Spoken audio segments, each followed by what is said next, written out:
Ladies and gentlemen, I welcome you back to CEA, and we're going to be watching the winners bracket today. Michigan Tech University Gold Team versus Akron Gold. Oh, I can't wait for this. Both teams have something to prove. Akron with their legendary fragging capabilities, and MTU climbing the ranks to challenge the top dogs here. Have to see how things go is both teams have impressive abilities either through strategy or just complete fragging capabilities. As already exclaimed by one member from the MTU team, they have a 50% chance to clap cheeks or to be having their own cheeks clapped. So I feel like this one's going to be an absolute slugfest on both sides. Blue card, what are you feeling on this one? I'm feeling like this is going to be a heck of a game. We got the winners bracket, the winners final ahead of us. So whoever wins this goes to the grand finals. I believe they go in with a map up as well. Not 100% sure, but they get one step closer to winning it all out. Whoever drops out of this does have one more chance to come back. Who knows? We could be seeing these two teams again in the grand finals.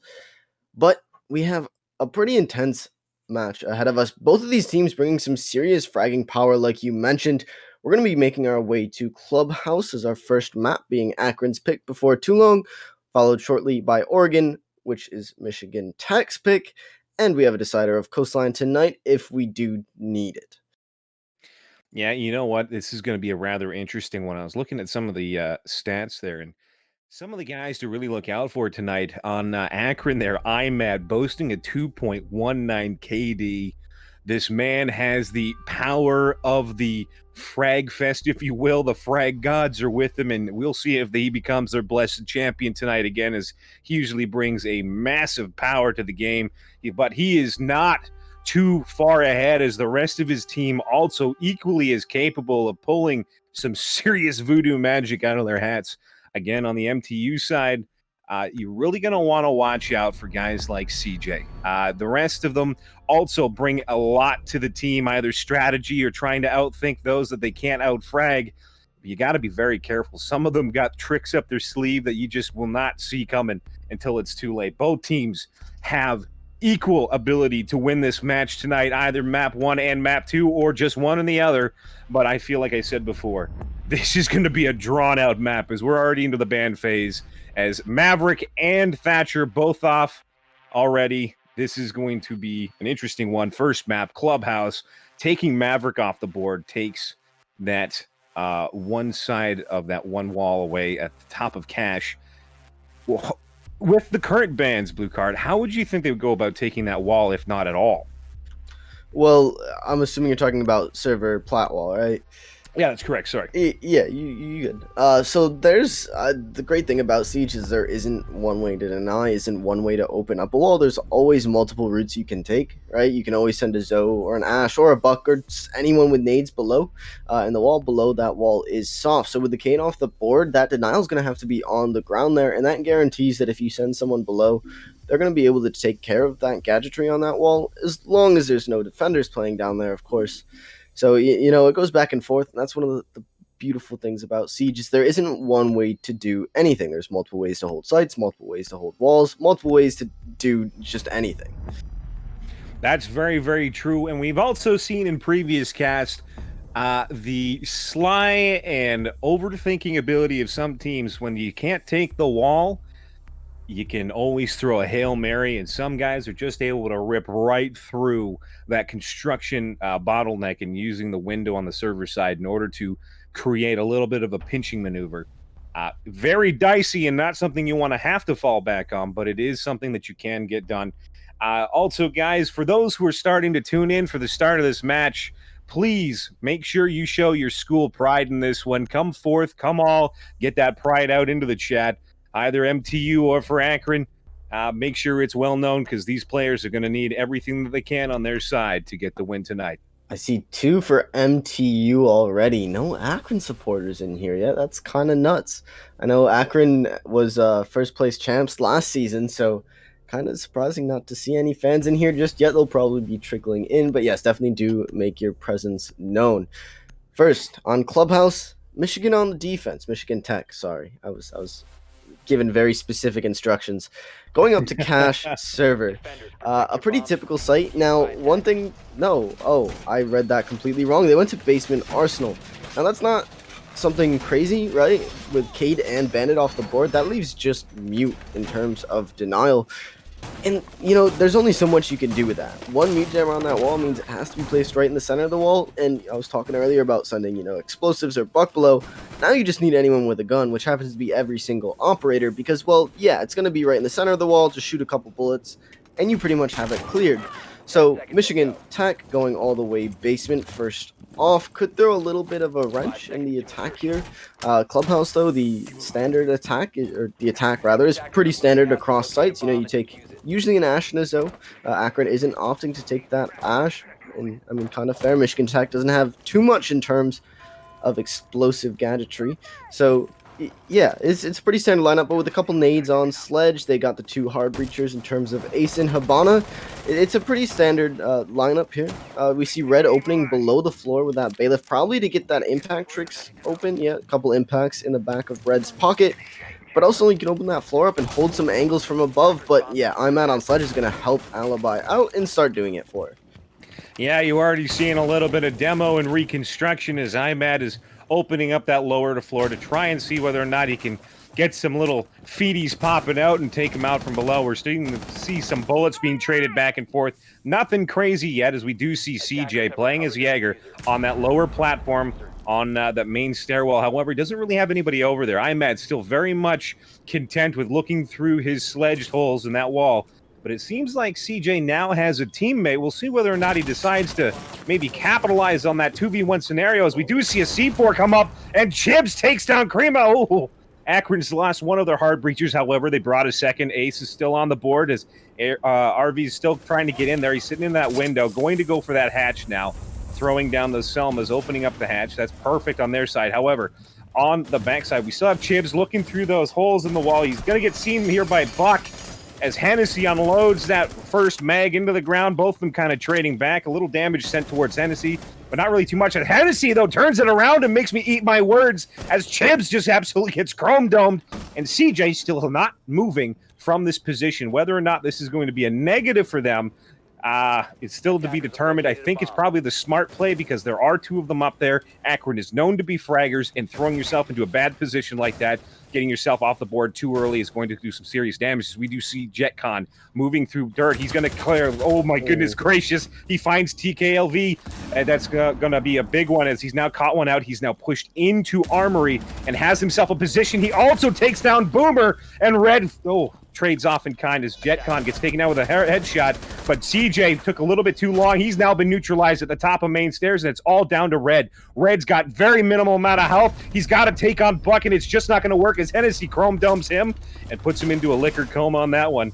Well played by Akron on that one. They seem calm, cool, collected, no matter how many times they either got damage traded off or a frag on their side.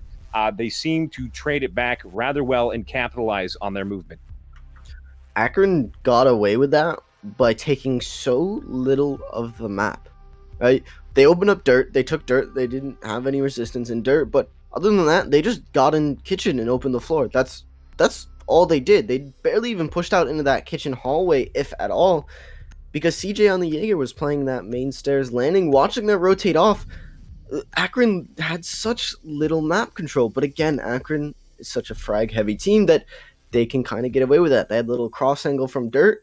JetCon on Zoe got a couple frags off that, was allowed to push into Arsenal, and therefore the drop could come down. And just, it's kind of crazy to see a team just being able to do that, taking such little map control and still pulling it out. It's almost as if they've done a little bit of research, right? They know that, all right, Michigan Tech, they like to play on site. They don't really play dirt. Let's just take these right off the bat. Let's do it quickly.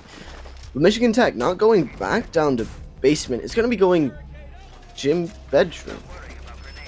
Yeah, I'm a little puzzled by that too, but they must have something up their sleeves. They have to kind of try to switch things up the best that they can.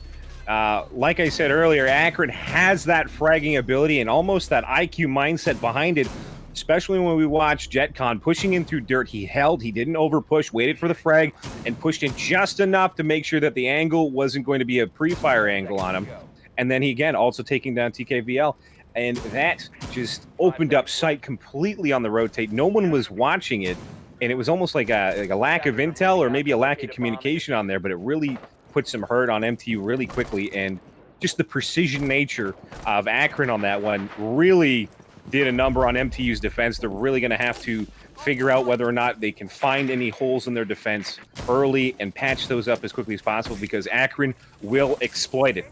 As we're seeing here, there is no wall denial already. There's literally not much they can do. And we're already seeing the Selma packs opening up that one wall on that side. CJ really kind of the only one kind of contesting it. He does have a teammate with him, the Chibs, inside that cash room there, but we're going to have to see where things go, as we're already having a fair amount of resistance on both sides. This is going to be a hit or miss. MTU's really got to button down the hatches here, but Akron taking their time, using their drones, trying to get that valuable intel as their teammates start getting ready to get a push on that server side in construction. MTU has really got to hold on here. Oh, and that's not good for MTU. Surma finds the opening pick onto CJ as the push comes in, but Chibbles tries to rotate over towards Cash to try to... Oh, I thought there was another defender in Cash, but must have rotated out. Moves his way back, finds one onto JetCon, so it doesn't go untraded. But Chibbles taking a lot of damage, is not looking good, and he's going to have to take this next fight against Surma up close, and he's going to lose it. As Surma finds the beautiful head of Valkyrie, now in a 3v4 in favor of MTU. Now, Sight is in gym bedroom, so they still do have quite a bit of grounds to make up for.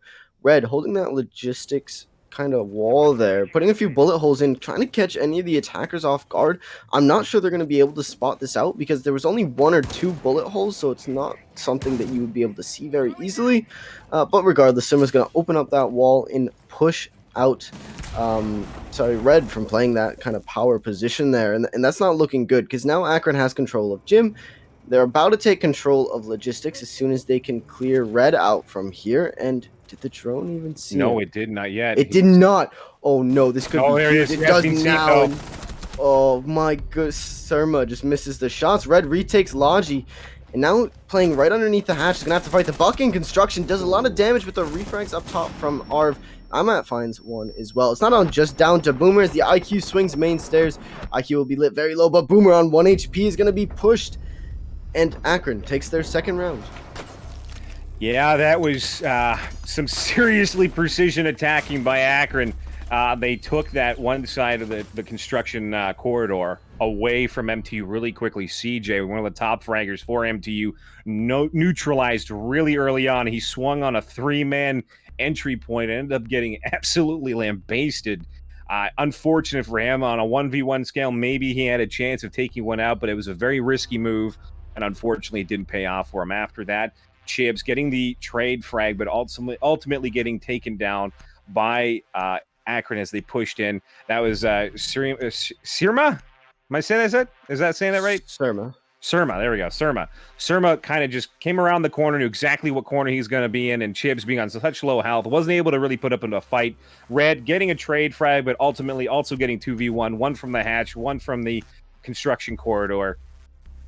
It seemed to fall apart really quickly. Akron really playing to their strengths, but also playing calm, cool, and calculated. MTU's really got to pull up their socks if they're going to put up an effective resistance on this defense. Defenders, protect your I mean, it wouldn't be the worst thing for Michigan Tech to try to run a site back, right? Say, all right, this is what we did wrong. Let's try to fix that. Let's try it again. But they're pretty persistent on switching the sites up. They're finally going to CCTV Cache, which generally tends to be the first site for the majority of teams. I know Church Arsenal is probably pretty close up there, but CCTV, I think, tends to win it out.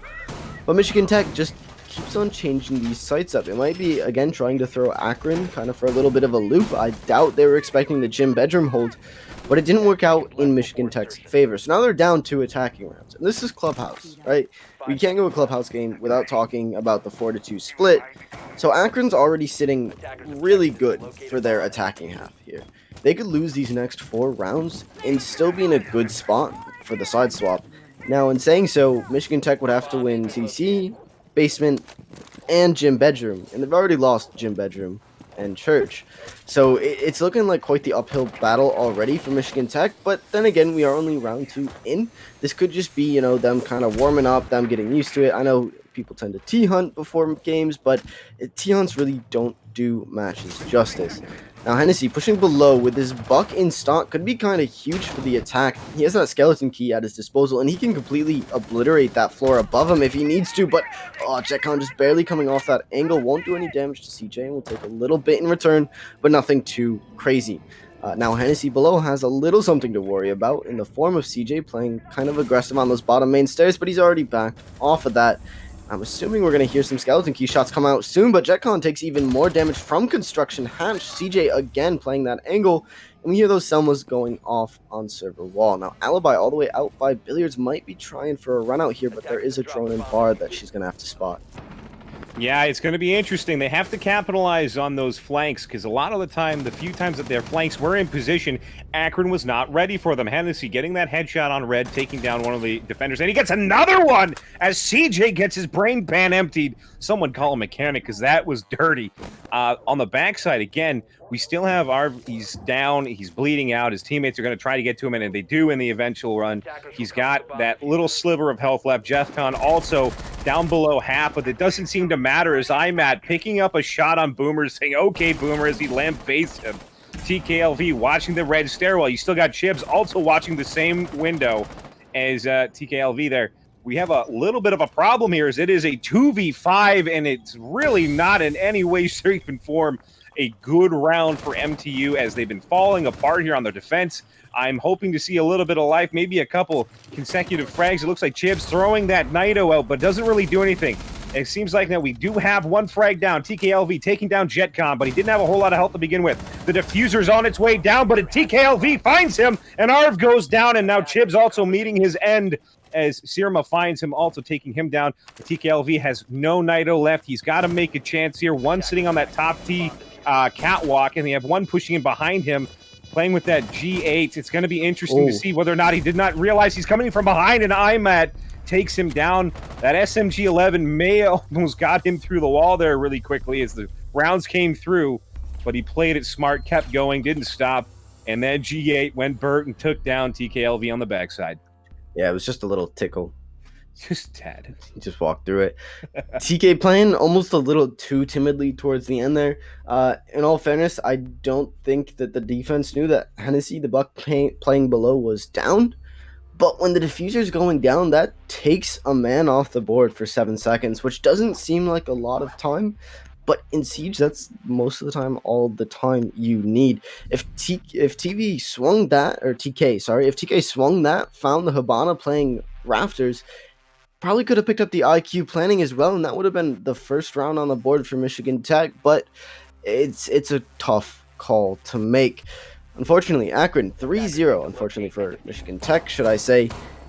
And Michigan Tech's finally going to be sticking with the same site. Going back to CCTV Cash, saying, all right, we know what went wrong. We're going to try to fix it. Red on the Vigil this time instead of the Alibi, I believe he was playing last time.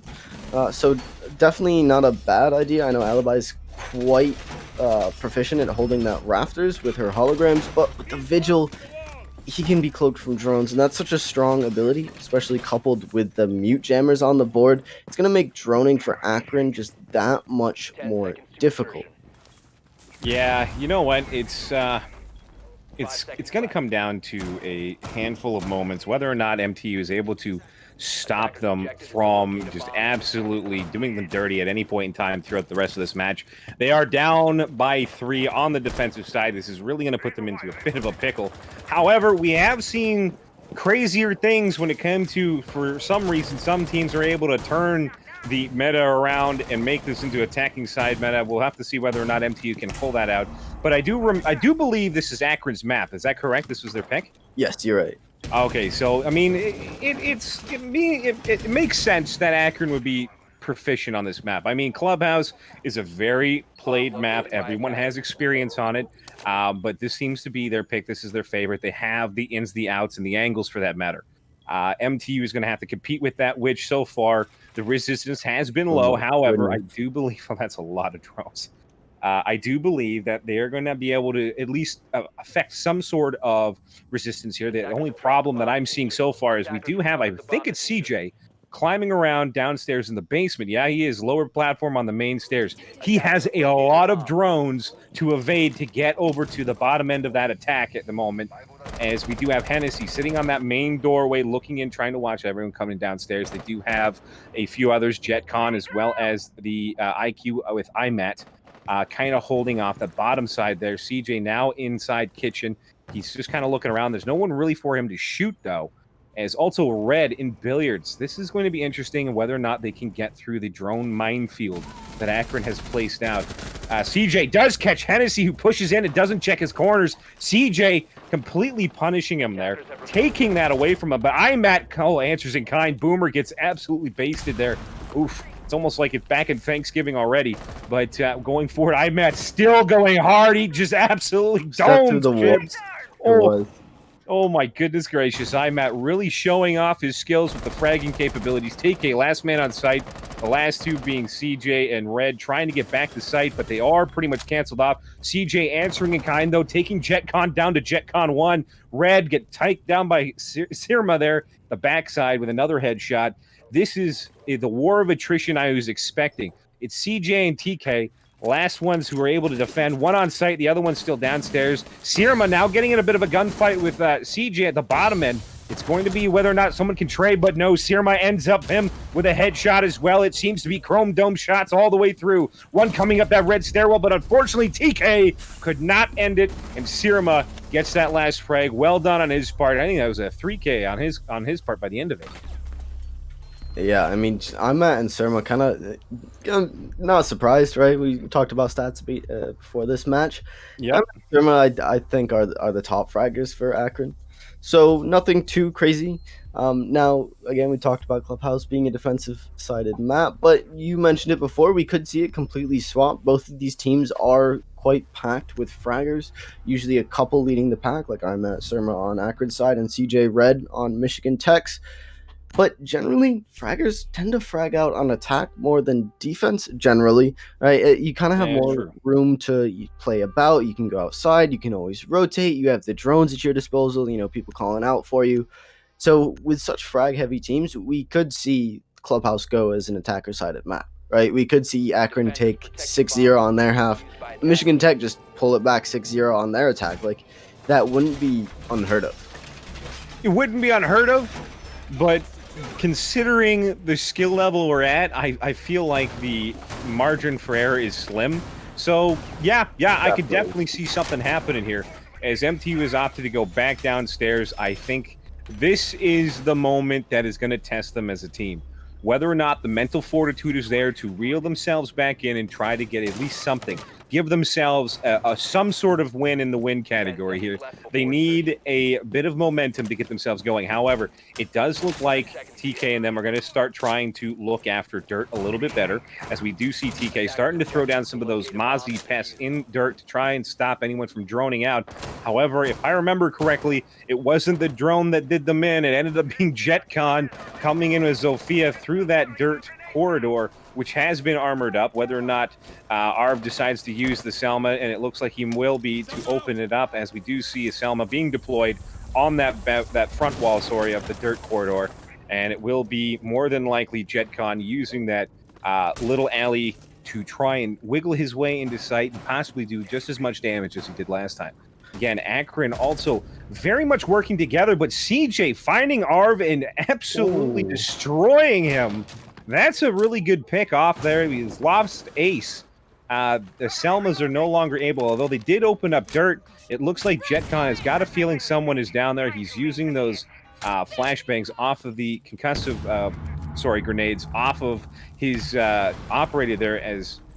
Oh my goodness gracious, I'm having a brain fart. Anyways, we're going to go back to it. He's putting those concussion grenades down to try and detect whether or not anyone's watching in dirt. He has gotten the signal that there is somebody there, so he kind of fell off a little bit. We're going to have to see whether or not Akron changes anything. They do have the kitchen hatch open. It looks like, no, now he's brought a friend. IMAT and JetCon moving down that dirt corridor a little bit at a time here. Doesn't really look like anyone's actually watched those. Never mind, they do have one, and it's an all-out fight between Boomer, IMAT, and JetCon. He's trying to use anything he can to try and give himself the ability to try and pull him back out. It looks like they're going to use an impact, but IMAT gets fragged out as Boomer is now delaying that push. Never mind, it's Red finding IMAT, and JetCon is now getting a few of those shots through the little holograms that Red's thrown down and getting himself pinged, stopping his attack, but at the same time, MTU taking a little bit of damage. It is still within Akron's grasp, but it is starting to look like MTU has got the momentum on their side. Just as you see that, Hennessy from above with the skeleton key will find Chibbles and take the mute off the board. Now, he was playing quite aggressive on those vertical holes, and generally from below, that's not a winning battle, but he does have that shotgun in his pocket. But unfortunately, Buck's skeleton key just reigns supreme.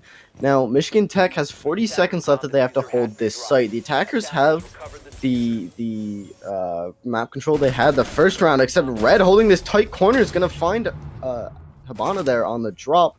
Quickly refragged by JetCon in dirt. So not the end of the world, but Michigan Tech has the man advantage here. All they have to do is find the refrags. And oh no, Hennessy pushing this Maestro will find a Boomer off the board. And it's not on to JetCon and Hennessy. CJ though, retook kitchen hatch, dropped. JetCon knows he's there, but he's going to get sent down by CJ. Buck comes off the plant and finds JetCon. And almost clutches it out against Hennessy, but TK was there for the refrag. Michigan Tech finally puts a round on the board, and what a round to do it. The counterplay coming out from Michigan Tech there, absolutely genius. They realized, all right, Akron, all they took was kitchen and dirt. So what are we going to do? We're going to put CJ aggressive on top main at the beginning of the round, get a pick, which he did. And we're going to put a shield, an ADS, and an alibi with a hologram in dirt to delay the push. They wasted so much utility and so much time that Akron didn't have time to drone sight. They didn't have time to really pressure the points they wanted to in Arsenal, and they were forced just to push in aggressive, and Michigan Tech was holding it. That's the type of top level like sort of counterplay and reading into the other team that we like to see. Props to Michigan Tech for actually seeing that and doing something about it. Yeah, you know what? I have to say it really came to pulling your weight and then some, I think, is the way I would explain that for the MTU side defense on that one. They put Boomer, it wasn't Boomer. It was Red. Red was holding that dirt against IMAT and JetCon, both incredibly good fraggers. He was able to really delay them, and he pulled IMAT off the board. It was a very well-played defense. Even though he ended up getting out-fragged at the end of it, he did do a little bit of damage to JetCon, and in the end, I believe that was one of the key plays that allowed CJ to do the rotate through kitchen, come back down, dropping it down to just being Hennessy versus TK, and TK really bringing it up for his team, being able to clutch the run out on a 1v1. Even though Hennessy technically had the drop on him, TK was ultimately able to win that one out, and now they've got one on the board. They've gotten past that hump. We'll see whether or not they're able to continue on and maybe put some more on the board for themselves, but at least they've gotten past that one problematic area. Yeah, that's the first round for Michigan Tech. They've sort of swayed the momentum, right? They're like, all right, Akron, you guys have won a few. We're going to take one now. Now they're going to have to try to take one more. Going 4-2 into the attacking half. Again, we talked about how these teams are most likely attacker-sided teams, just being that they're fragger heavy. So it wouldn't be the end of the world going 4-2 into your attacking half. But Michigan Tech going 5-1, that's quite demoralizing. We've seen that they're not out of this just yet. This is only map 1, and it is Akron's map at that. Michigan Tech already, though, looking into this sort of counterplay against Akron, opening up those long angles on top of Lounge so that Rafters, I believe that was Boomer on the Maestro playing, Rafters can kind of hold that and watch Lounge. Now, again, Michigan Tech going for this sort of deep roam downstairs, right? So they can come up main stairs or perhaps secret, whatever they want to do. And actually CJ all the way in strip, but IMAT's just going to find Chibbles nice and early on. The swing out comes from CJ. He's going to refrag JetCon. So not too bad, but IMAT with a headshot onto TK. Does Akron have sight? No, IMAT's just pushing in towards construction, but he does in fact have cash. R finds one onto Boomer. So IMAT's not going to get the ace this round, but CJ and Red are both off-site. Red was basement, but now pushed up Lounge towards Goose. It's going to try to frag Habana, but Hennessy is there for the refrag, and Hennessy with a quick 1-2 to finish that round out for Akron. What an aggressive round, but hey, it worked out. Akron going into their defensive half, 5-1. Yeah, that's a score line to have on this map, especially when you're switching to the defense. I think MTU saw that their heavy roam presence at the very beginning of the round that they won was the key to that victory, pulling off a couple extra guys and really doing some extra damage. However, I think that Akron got smart with it and noticed the heavy roam, decided to stick more towards site, took site from construction, which you'd think there might have been a roamer that might have been said, hey, listen, they're coming from construction side, hit them from the back. But that ended up not happening. And TK, I believe, and Chibs were both fragged off of site. And it just ended up rotating around from there. Red and CJ being the last two, both of them downstairs, either going through Jim as I think it was Red was caught off guard as Sirma was walking around the bottom end of garage, both of them kind of trading shots. Unfortunately, getting killed by Storage on the backside as he was trying to run away. He had no ammo left in that main weapon of his. And again, CJ trying to come in and get that extra frag up, but unfortunately, I believe it was Hennessy that was sitting underneath, playing his buck, was able to outfrag and get both of them, dropping down the round right in front of their eyes. They got to be very careful. They have to play to an extent where there's zero margin for error, and having two guys off site late round like that is clearly not the play to go around. Again, they're going to have to find some sort of miracle way to pull an extra round here, make it start getting something in their favor. Now that they're on the attacking side, they've got a bit of a switch up. Hopefully that works out in their favor. If not, Akron is going to grab this map in a rather early fashion. Again, though, it doesn't speak for itself. MTU is very capable. I'm Matt, showing that he's able to do some spawn peaks of his own as Chibs gets dropped in an almost dirty fashion. That's gonna smart a little bit. Someone's gonna need a little bit of polyspawn and a tactical band-aid after that one, as we do see Red playing as Montaigne coming in through strip, thinking he's just trying to clear it out. He doesn't have the shield extended. He is ready for a war, if you will. But the damage that Montaigne can do at close range is insurmountable, but at far ranges, or even if someone's running around him, is just not going to work out in his favor with no support. So we'll have to see how that goes. As we do see a Lone Wanderer and Arv downstairs in smoke, watching that dirt corridor. And it looks like, yeah, more or less, Akron just fell back to site after getting those shots off, doing what they had to do in order to pull one off the board there, making the odds forever in their favor. And now as we do see Red, the Lone Wanderer, if you will, starting to come down main stairwell, lower platform area, trying to just kind of clear it out for himself. He did run into a goo mine. That means the Legion knows exactly kind of where he is. Akron getting that information from those gadgets. And now it's just a waiting game, as there's about a minute 35 left on this little expeditionary spot, and no real attack other than Chibs getting killed with that spawn peak. Matt noticing the Monty falls back, but doesn't realize that Red is alone and unsupported at the moment. That may have been the prime time to try and push him. Yeah, so with the mana off the board, Ace is going to have to use two of his Selmas to get this hatch open. And he actually manages to do it. I believe Akron was impact tricking, but they didn't. Yeah, IMAP. 2 impacts gone. Hennessy with 1 gone as well. I'm not sure if Hennessy used it for the trick, but IMAP used at least 1 for the run out as well. So at least 1 for the trick, but he managed to get that hatch open with the Selma left in his pocket. This is still salvageable for the attack.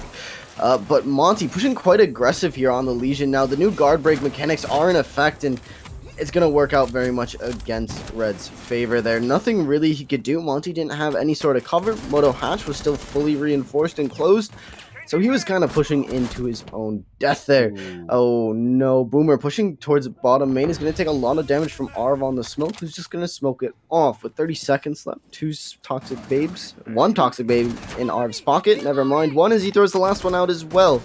But only 20 seconds left on the clock. 5v3 as a Zoe tries to drop kitchen hatch. IMAT sits her down.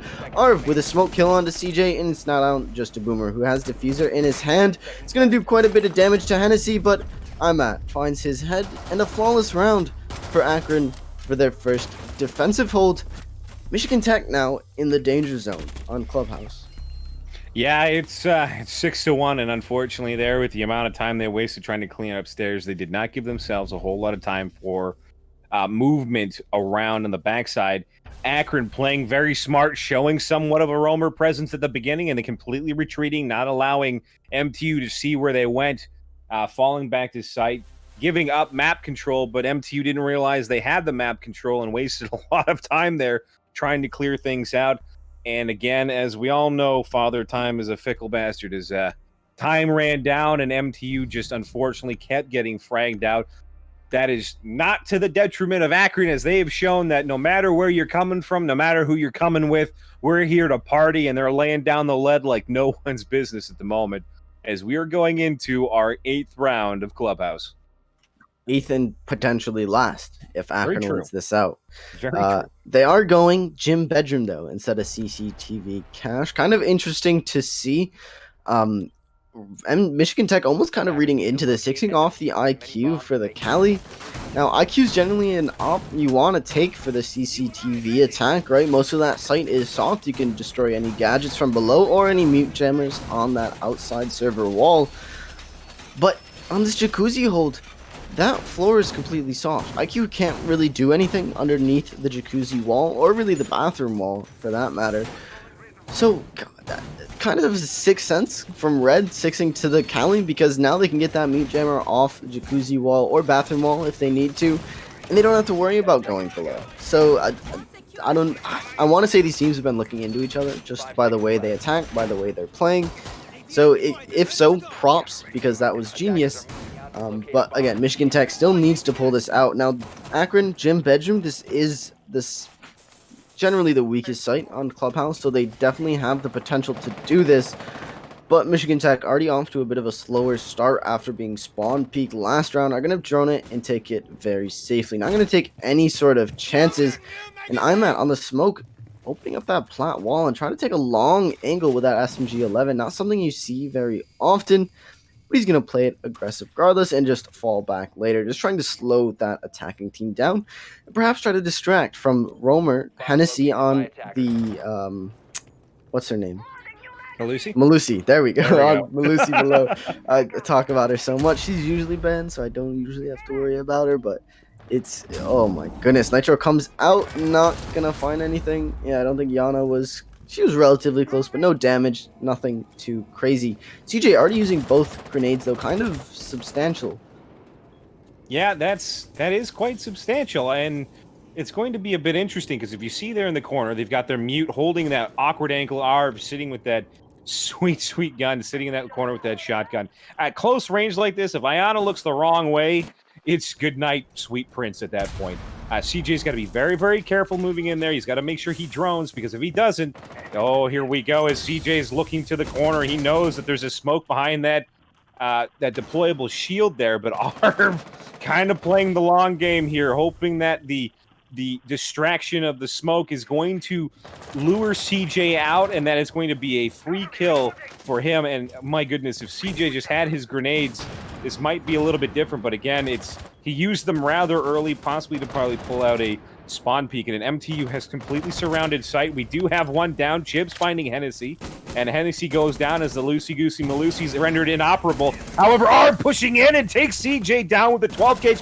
and he's a relentless as Boomer gets dropped as well. Arv really showing his colors there as that distraction played out perfectly. Now we have another one. The contact does not stop here, as we do see another one trying to purge around the corner. Arv dropping him too. He's on a 3K. TK's also got down as well, but now we've got IMAC coming up on the backside, taking red as well. It is a 3v1 so quickly. Chibs is the last one, but he grabs IMAC. This is now down to a 2v1. We've got one inside the jacuzzi, and then on the other side, we have our notorious Arv sitting with that shotgun in the backside. He's probably getting called out. Chips, he doesn't have a massive capacity gun, as we all know. That thing only holds a few rounds of that magazine, and if he blows it all on that Maestro, he's going to be in a lot of trouble, but he doesn't even see it, and Sirma drops him with the box mag frag with that MG. Oh my goodness. That was nuts. CJ, you're playing Yana, man. You have her operator drones. ability is unlimited drones. I don't think CJ used the hologram once. That round could have gone completely differently if CJ was just decided to push. I think he just got too hungry. I think so. It's tough. In Akron, putting those rounds on the board so early, it pushed Michigan Tech in that sort of defensive mind state where they're not really thinking. They're just trying to fight, trying to take gunfights. And that's not generally how this game works. Oh, that map 1. 7-1 in favor of Akron, right? It was Akron's pick, so not too crazy that Akron took it out. Michigan Tech going to be going to Oregon, their pick. But the thing is, even if Michigan Tech wins Oregon, they're going to have to win it at least 7-0 if they want a say on what side they want to start on for our decider map. If they take it 7-1, it goes to a coin flip. But even if they win it 7-4, 7-5, Akron's going to get to pick the start side for Coastline, which could be huge. We will be going to a 5-minute break, though, before we head to Oregon. So if you're just joining us, I'm sorry. I hate to do it, but we will be right back. Don't go anywhere. We got a heck of another map coming up. See you in about 5 minutes, guys. I'm gonna do my thing.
Oh, ladies and gentlemen, I hope your bathroom break is done. You got your favorite bubbly drink, and you've got yourself your favorite snack, because you're not going to want to miss anything more coming forward. We've got ourselves the next map, Oregon, picked by Michigan Tech University. Akron is showing some serious dominance and that cold, calculating, logistic workarounds that they've been doing, just absolutely surgical in their executions of their plans. They don't need a whole lot of map control in order to do some serious damage. MTU was caught off guard and, like you said before, put in that defensive mode where they started to panic a little bit. We started to see it in their play. They did get one back on the board, but it was not enough to start stringing wins together. This is their map. This is their time. This is the make it or break it moment. This is the hill that they are going to die upon. And this is the one that they have to put the most effort into.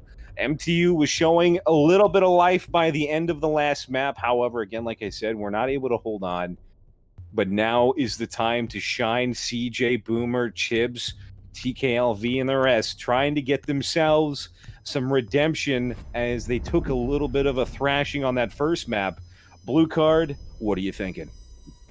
I don't even know what I'm thinking. I'm thinking that first map should have been a little closer.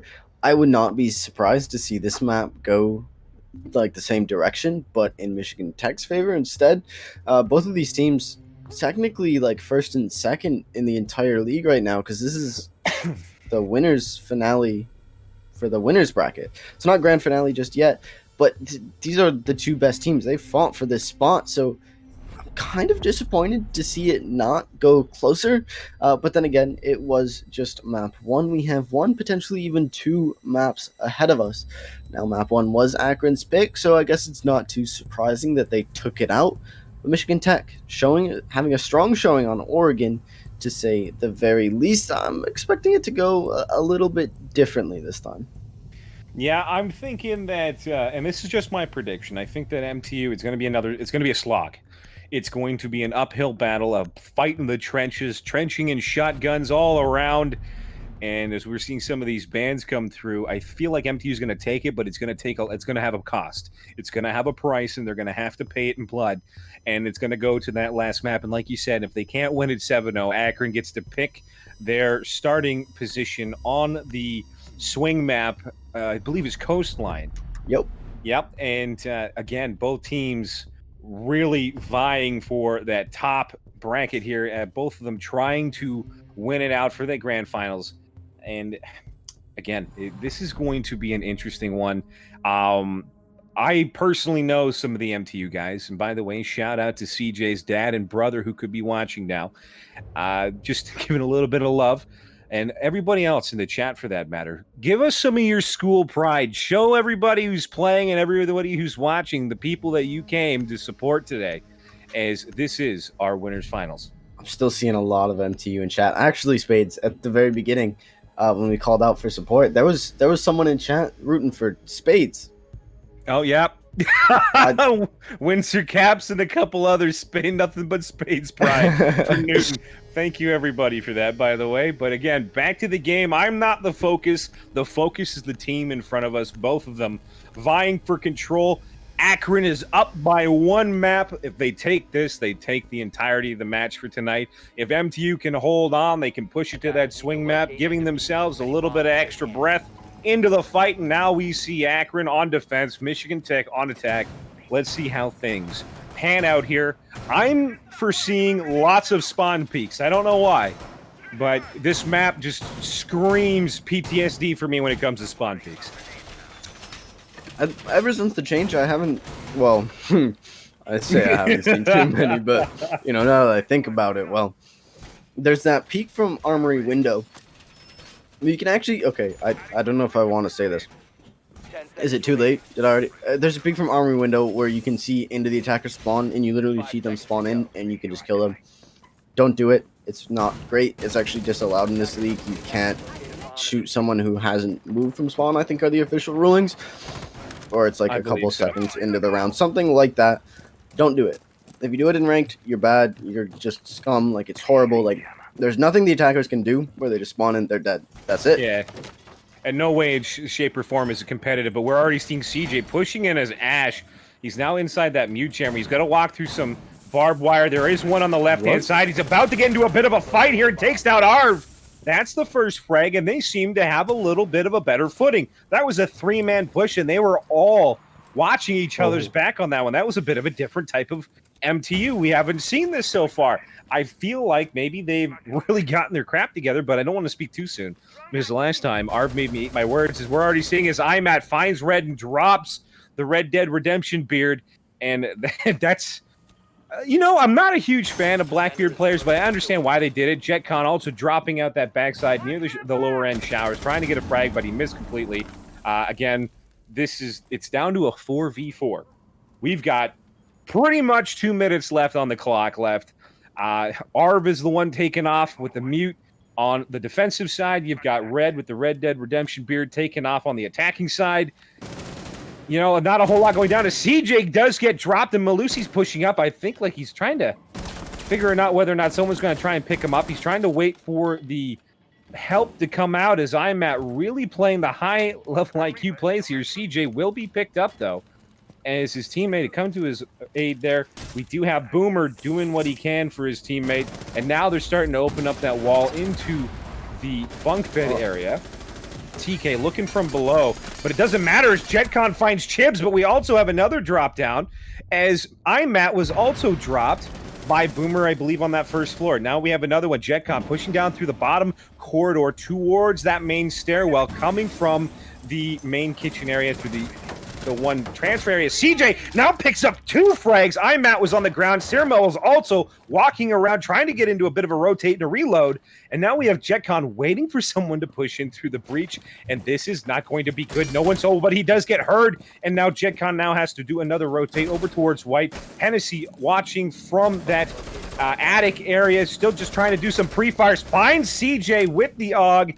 Drops him. He didn't have a whole lot of health left, but now it's all down to TK and Boomer. Boomer's got the plant down. He's got full health. TK, though, gets dropped. It's now up to JetCon and Hennessy to try and drop Boomer. Boomer has not performed too well, but this is his time to shine. He's about to light the torch and try to do what he can do for his team. The diffuser is now ticking down. There is a defense trying to go for this diffuser. If he runs through, he's got to be very, very careful here as that diffuser is not being pulled off of Pros don't fake, and unfortunately, Boomer not able to hold on to the diffuser, and IMAT and JetCon working together in perfect sync, taking that attack away. So much damage done by MTU, but it just wasn't enough. And like I said, the slog has started. The uphill muddy battle of the Battle of Argentcore has already started here, and things are going to get dirty, I believe.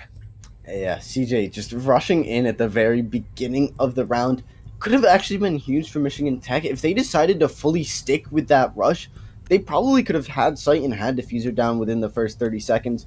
If you noticed, IMAT, and I believe it was Hennessy, no, Hennessy was attic. IMAT and one other defender were off site. There were only 3 defenders on site at the beginning of the round, and CJ found one of them very early on.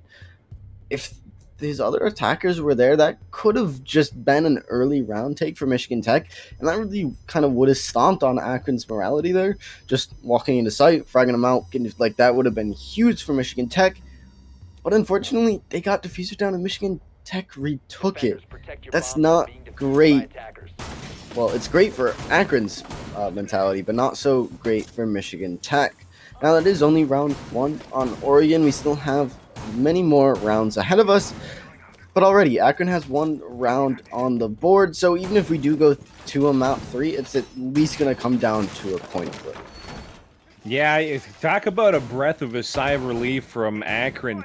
That just a bit of a hiccup by the MTU squad, by Michigan Tech, not committing to that first frontal assault by CJ, which then did drop IMAT with Boomer firing from underneath. If they had committed together, sight would have been taken. I do believe you were saying about 2 people being off site. I believe Sirma and it was JetCon. JetCon was doing was playing by like bottom right. Yeah, he was bottom white area near those showers doing a couple of different jump outs.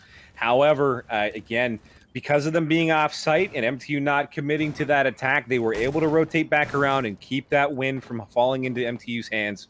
Akron more or less was the round for them to lose by giving it away, and unfortunately MTU was not able to capitalize on it. However, MTU showing that they have the ability to walk in there and pull the pants down of Akron while they're not watching, so now they've got to be extra vigilant on their toes. MTU showing that they're not a squad that's going to be slept on here so far, as the frags came down again, back down to like a 2v1. Akron really showing their presence in the frag ability, as we do see IMAT going to the top of Big Tower there, playing as Lucy Goosey Malusi. We all know she's a very, very flexible character.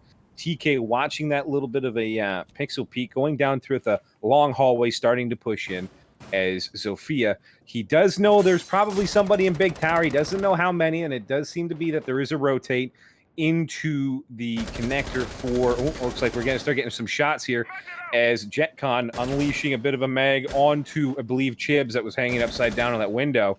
TK now starting to look to the bottom end of the stairwell, slowly moving up, but we do have IMAT who's watching the bottom of that stairwell, and TK looking up is not going to be able to see this, as IMAT has now got complete control of his skull and drills a hole and empties the contents onto the floor. IMAT was just waiting for it, and TK gave him the opportunity, and he took every opportunity to drain everything out of it. Nothing but liquid paste. We've already got Grey's Anatomy matter all over the floor as IMAT now jumping down from the top end of Big Tower. Red also taking some serious damage, also getting fragged out as IMAT is unrelentingly draining the brain pans of almost everybody. CJ trying to answer back in kind, as Serum has also been dropped, but they've been stopped by that smoke grenade so far. Is now IMAT is now rotated back downstairs, trying to get maybe just a quick frag through some soft spots in the wall. We do have Hennessy behind the Goyo shield. IMAT finding another headshot as Boomer is also chrome domed from the backside of that site. They are trying everything they can to push in. Chibs also grabbing Arv, and now IMAT is finally slayed as the David and Goliath story continues. CJ trying to do something here. Hennessy dropping Chibs, and CJ finds JetCon, and they got dropped at JetCon 4, as that was the end of the fight, as JetCon ended CJ's rampage. IMAT also doing some serious damage. That's gotta hurt. That has gotta hurt the mentality of MTU. Something's gotta give. Something has got to give, but I think a rehost may have been asked for here. Yeah, rehost confirmed. Yeah. And wow. Blue card. What do you think of that round? I don't have too many words, so I'm going to go with your expertise on this one. I think it's kind of put our prediction to shame already, because really, I mean, Michigan Tech kind of checked off all the right boxes, right? They were running upstairs, they were roam clearing. They pretty much cornered the defenders into attic, but unfortunately, Malusi had an impact in her pocket, and both Malusi and IMAT were allowed to rotate into Big Tower. Now, one person in Big Tower, that's okay. You know, that's a pretty good position. But when you have two, it's kind of nuts, because now one can be all the way up top in tier 3 like IMAT was. They can now watch the stairs, the attic rotate, and a couple of the second story windows. And the one on tier 2 can watch those windows, the window repels that the person on tier 3 can't. And I just want to point out how coordinated Akron is being right now, because while they were both stuck in tower, they knew that the attackers were pushing attic. They shot at the one on the rappel, they backed off, and they knew that they had to try to get back to site. There was an impact in attic wall, so what did IMAT do? He dropped down to the right side looking into T2, because I believe that was JetCon with him. Yeah, it was on the left side. So JetCon swings, the attackers in attic shoot at JetCon, but the housing from their sites block the right side of tier 2 where IMAT is now. And of course, IMAT picks up a frag. They both get back down to site. And yeah, I think it was CJ who found a pick at the bottom of the main stairs, but there was more defenders there. They had the Goyo shield watching that. They had, the soft wall from that little side room, which I'm blanking on right now, where I'm eventually rotated around to take, and they had that main hall. Bottom main is such a hard spot to take from, because you have to worry about freezer if those angles are open, you have to worry about the rotate and laundry, you have to worry about that long haul, and you have to worry about that soft wall that ahead of you. That's 4 different angles you have to worry about. And yeah, if Michigan Tech took that a bit more aggressive, while the roamers were still locked in tower, maybe they could have gone away with something, but it's just not likely gonna happen. Akron looking quite dominant already. Yeah, it really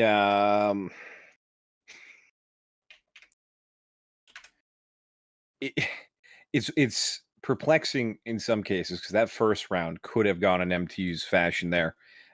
They really could have done some serious damage if they had just committed together. I don't know whether or not it's they are playing cautious because they're playing Akron, and there's that.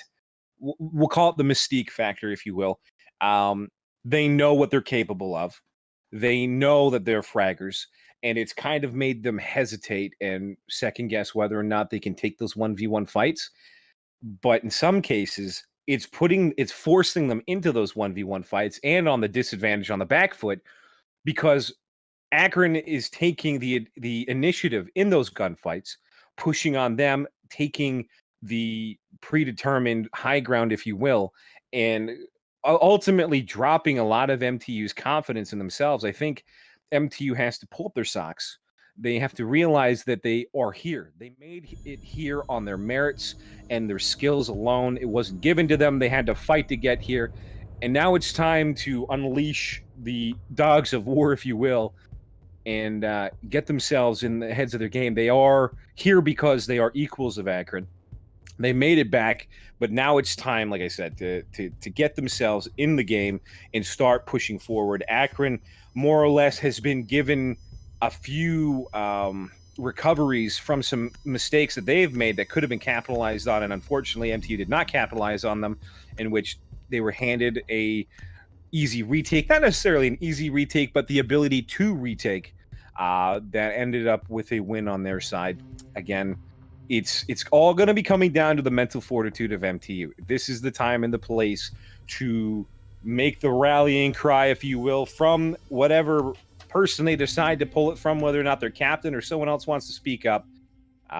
Again, this match is going to be a slog no matter which way it goes. I would love to see it go to a swing match because honestly, these two teams deserve to be here. They've both fought to be here. Akron has always been a rather skilled team, both in an IQ variant and in the ability to frag out and get those kills.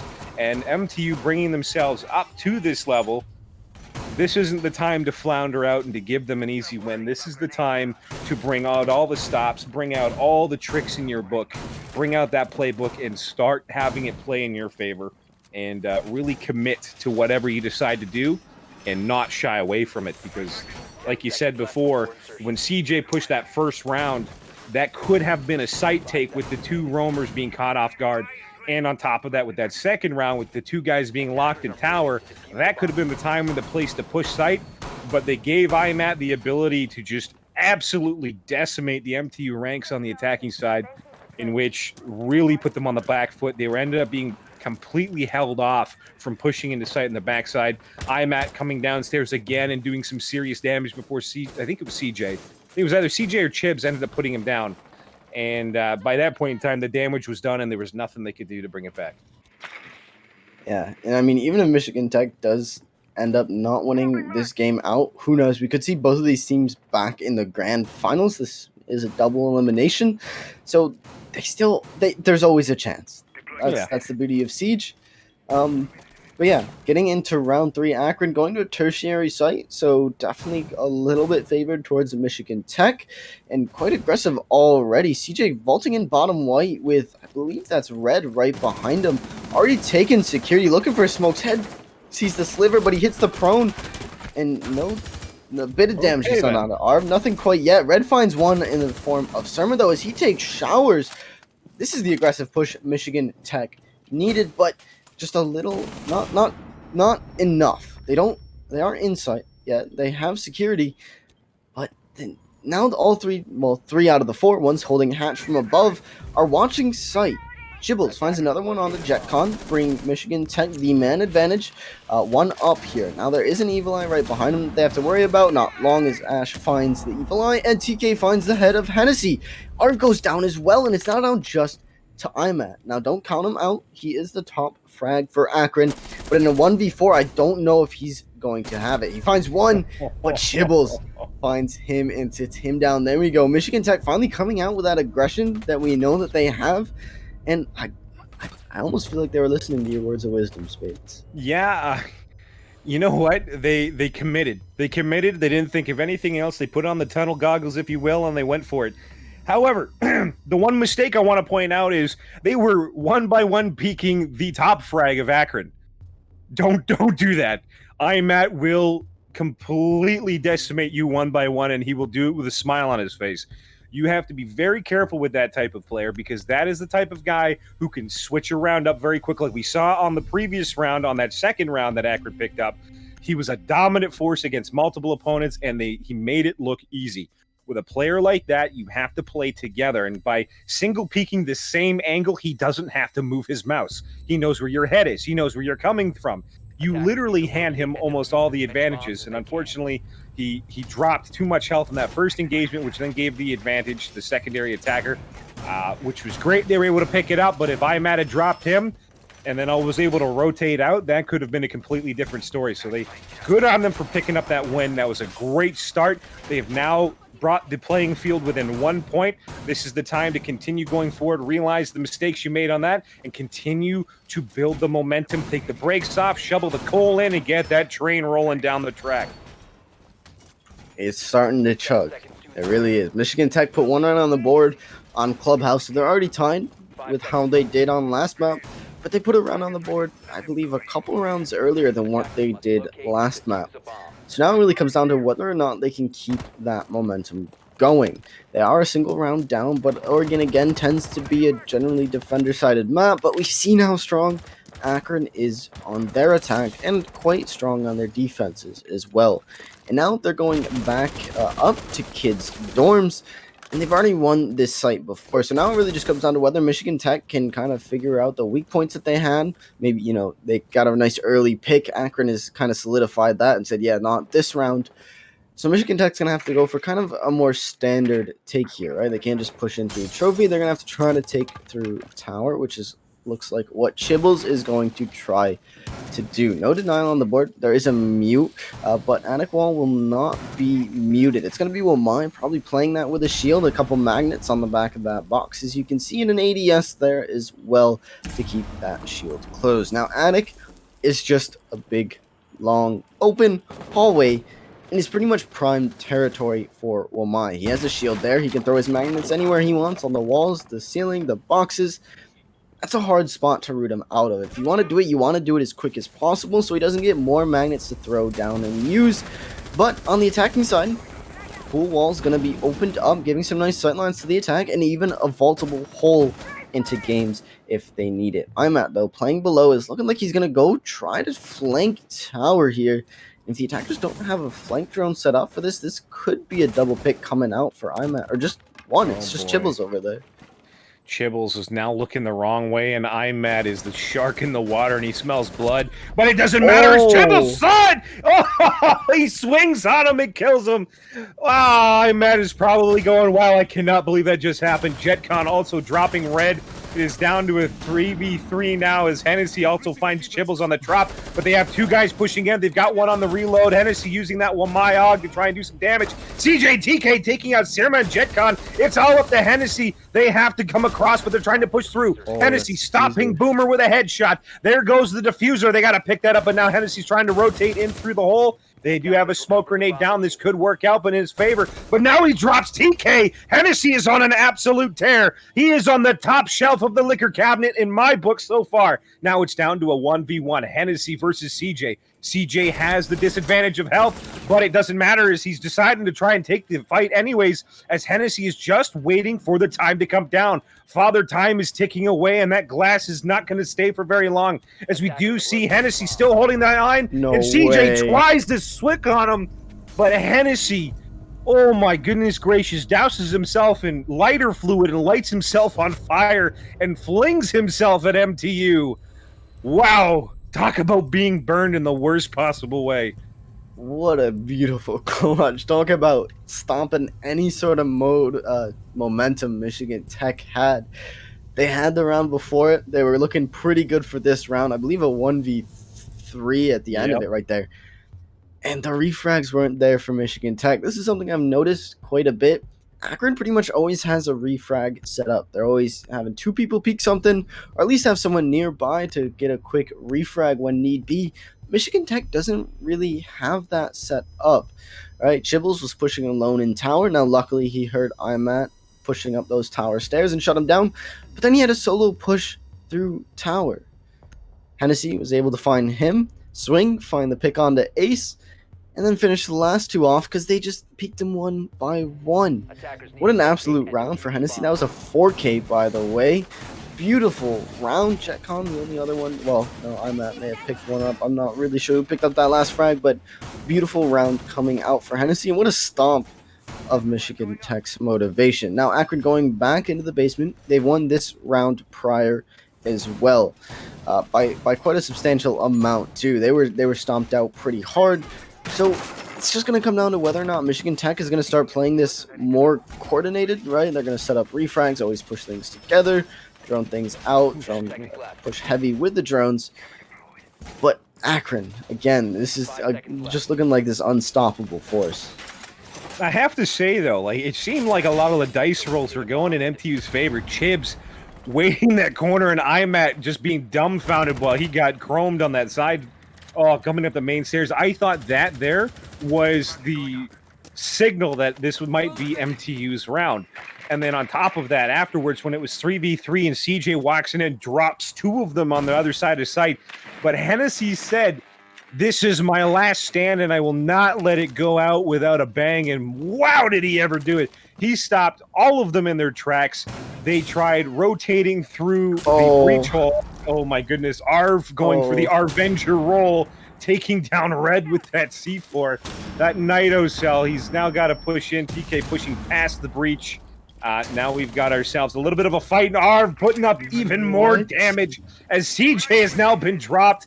That is a double ADS play, and it's not going well so far, but it doesn't matter. Arv may burn to death, but the man's name is now etched in stone, for that was a glorious haul. Boomer, though, dropping it back, grabbing down the hero of the last match. Hennessy gets dropped with a headshot. TK watching that rear stairwell. It is now again down to a 3v3. MTU seemed to do really well at the very end of the match with a 3v3, but they were unable to win that 3v1 clutch. However, dropping Hennessy off the round, who was able to hold off their entire attack, may turn things around. There's still a minute and a half left. We start to get peaks from Imat on that backside, who is playing the Loosey Goosey Malusi. We do have Omai still up with those Magneto Doritos, and at the same time, Jeff Kahn playing as Jaeger, who's also the man who has the Jaeger swagger. We're going to have to see what happens here as Sirma Hayes hurt.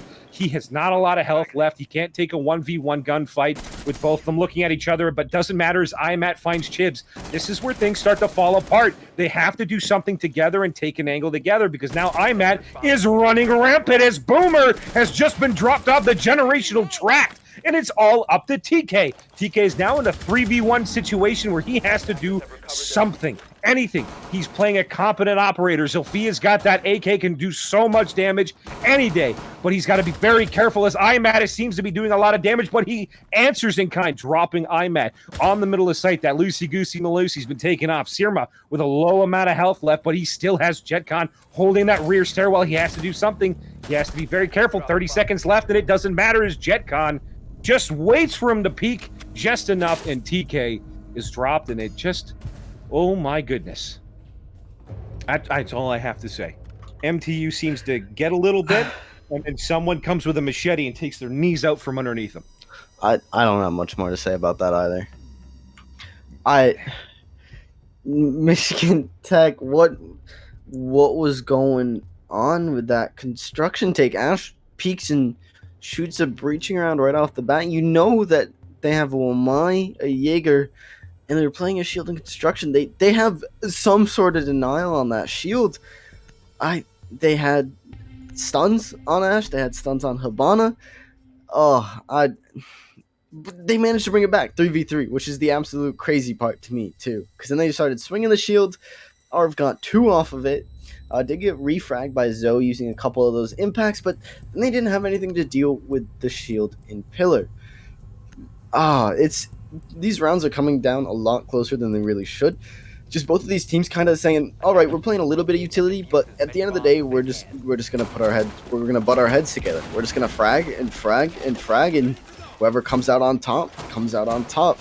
And so far, it's been Akron 4-1 lead on their defensive half. So Michigan Tech not looking too great. Oregon is generally a defender side of map. Most maps in Siege are, so we could see again a swap when they go to the defense. But looking at Clubhouse, we didn't see much of a change for the swap there. I'm not sure we'll see much of a change for the swap here. You know, the one thing I have to point out about Akron's roster, the diversity and the ability to clutch, it cannot be overstated. True. You have Hennessy 3v1ing MTU by himself at the end of that, winning out the round.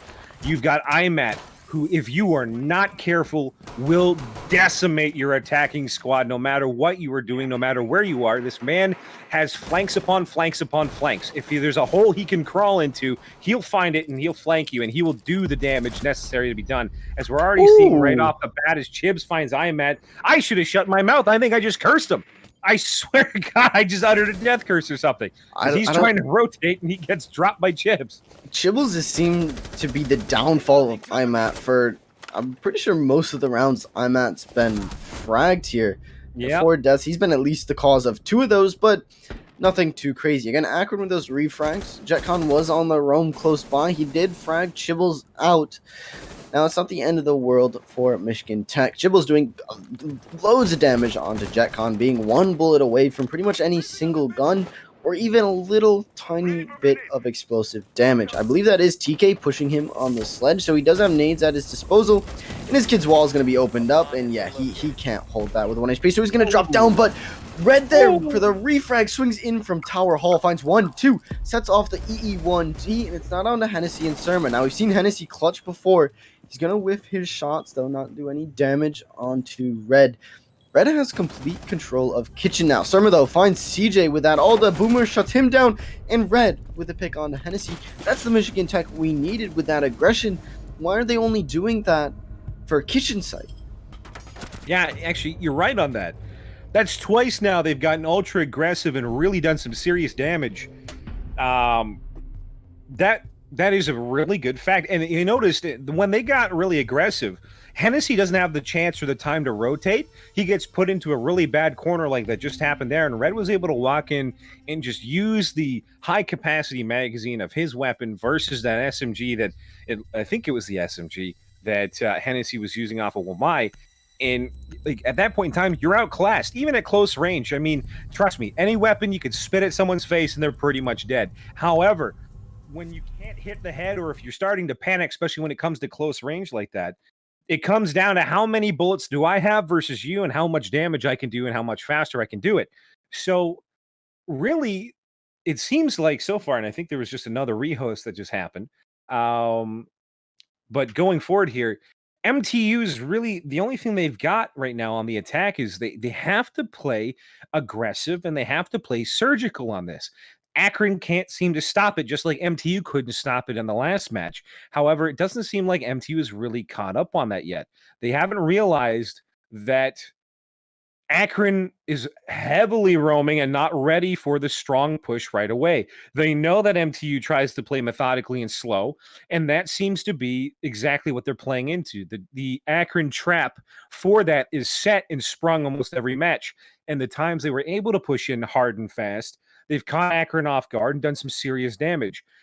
If they had only committed to that in that first round attack where they were upstairs and kids, and CJ walked in and pretty much took sight by himself and caught Akron off guard, but didn't commit with his teammates, that could have been another round win. And it just seems to be that is the way to go. However, Akron is also known as a very adaptable, flexible, and frag-heavy team, as we've seen through the entirety of these 2 maps so far. Both IMAT, Hennessy, even Arv at that bottom end of that bottom basement site behind that shield took down, I believe it was Red and CJ, the 2 top fraggers for MTU, and made it look easy. However, after all the ADSs were burned out, he too was also burned out by the Goyo shield he was hiding behind. but it ended up working out as a double-edged sword. Yeah, you took out Arv, but you've now just wasted a couple extra seconds on that rotate, in which, if possible, Akron could have just armored back up if they wanted to, depending on what they decided to do. They decided not to, and it still worked out in their favor. IMAT, using that rotate hole, dropped, I think, another 2 of them before Boomer was able to get a headshot out on IMAT.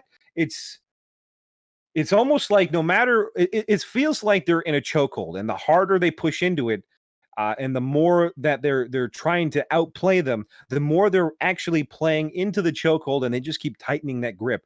MTU's got to figure out how to get out of it and really hold their defense together now, because this is the only way they're going to pick up those extra points and try to win out the map. So hopefully this is how things go. But again, we're just going to have to see how things decide to play out. They did get 2 so far. That is obviously an increase from their last match. But again, just going 7-1 is not exactly a highlight reel, if you will, for your scorecard. Yeah, I think chat's actually figured it out. Otiso Pen, I think it is. Otiso Sen. Otis? Otis Upson. That's probably Otis Upson. Yeah, Otis. Says Michigan Tech, they aren't cracked on Rogue Energy. They don't have that lightning fast reflexes. Their head's just not in the game. That might be it. That might actually be what's going on. They seem to be playing very relaxed, kind of slow. So you know what? Rogue Energy probably would help with that. Use code CEA to check out, get 10% off, and get the sort of leading edge in ranked games. Without hacks, gives yourself that little bit of advantage, but the legal advantage, right? Oh, yeah, you know what? It's nothing like cracking back some Rogue Energy and learning how to break the rules, so to speak, in the legal manner. Bringing your abilities to just, you're more awake, you're able Peak to get things done. Peak performance is a word to use for sure. But again, guys, Rogue Energy has been sponsoring us throughout this entire CEA season. So show them some love. And again, use that code at checkout. Get your extra little off of your checkout price. And back going into the game here, we're getting ourselves fixed up, as there was a rehost, and now the match has gone back into it. We're have to see how things turn around, as Michigan Tech is on the back foot on their map. They're going to have to do something to fix this problem, but they are on an improvement. They have an improvement in their game so far. We have seen the rounds, although the scorecard doesn't really show it. We have witnessed it where MTU has put Akron on the back foot, and they are able to answer in kind. It is 4-2. They're on defense. It is a 4-2 split so far. And now Michigan again on defense. We'll have to see whether or not they're able to pull this back. This is their map selection, so clearly they must have some sort of plan for this. I'm guessing that they're pulling out all the stops, all the strategies, so to speak, are going to be coming out, trying to maybe switch things up. And I'm hoping to see a continuous improvement in MTU's play. But again, back at it. It's all in MTU's hands. This is their game to win or lose. As Akron has shown what they are capable of, it is time for MTU to do the same. I mean, it is their map. They're going to the defensive half. Generally, when you pick a map, you're thinking more of the defensive half. You're confident in your defensive strats. They tend to hold against most teams. Yeah, your attacking strats are pretty good as well. But I mean, Michigan Tech already ahead of what they were at on Clubhouse, going 4-2 into their half instead of 5-1 is definitely, it's a lot better mentally. You see 4-2 splits the majority of games, right? That's nothing to be ashamed of, especially if you're on the attacking side. Like, that's pretty average. That's a good, like, all right, yeah, we got this. We can bring it back. Let's go. Just win the tertiary sites. We'll at least bring it to overtime. Or only lose the tertiary sites. We'll bring it to overtime. But Akron again on map 1, just looking quite dominant on their attacking side. Hennessy bringing the Ying out, an operator we haven't seen. Now, if I'm not mistaken, she does have access to the secondary hard breach. I'm not 100% on that one, but I believe she does. But anyways, 3 Candelas in her pocket and 2 smokes as well. Arv bringing a couple smokes on Ace, so Akron could be going for quite an aggressive take here. Just throwing some Candelas down, getting the smokes out. I mean, Game's wall is already open, and there's, 3 defenders on site, just like Akron had.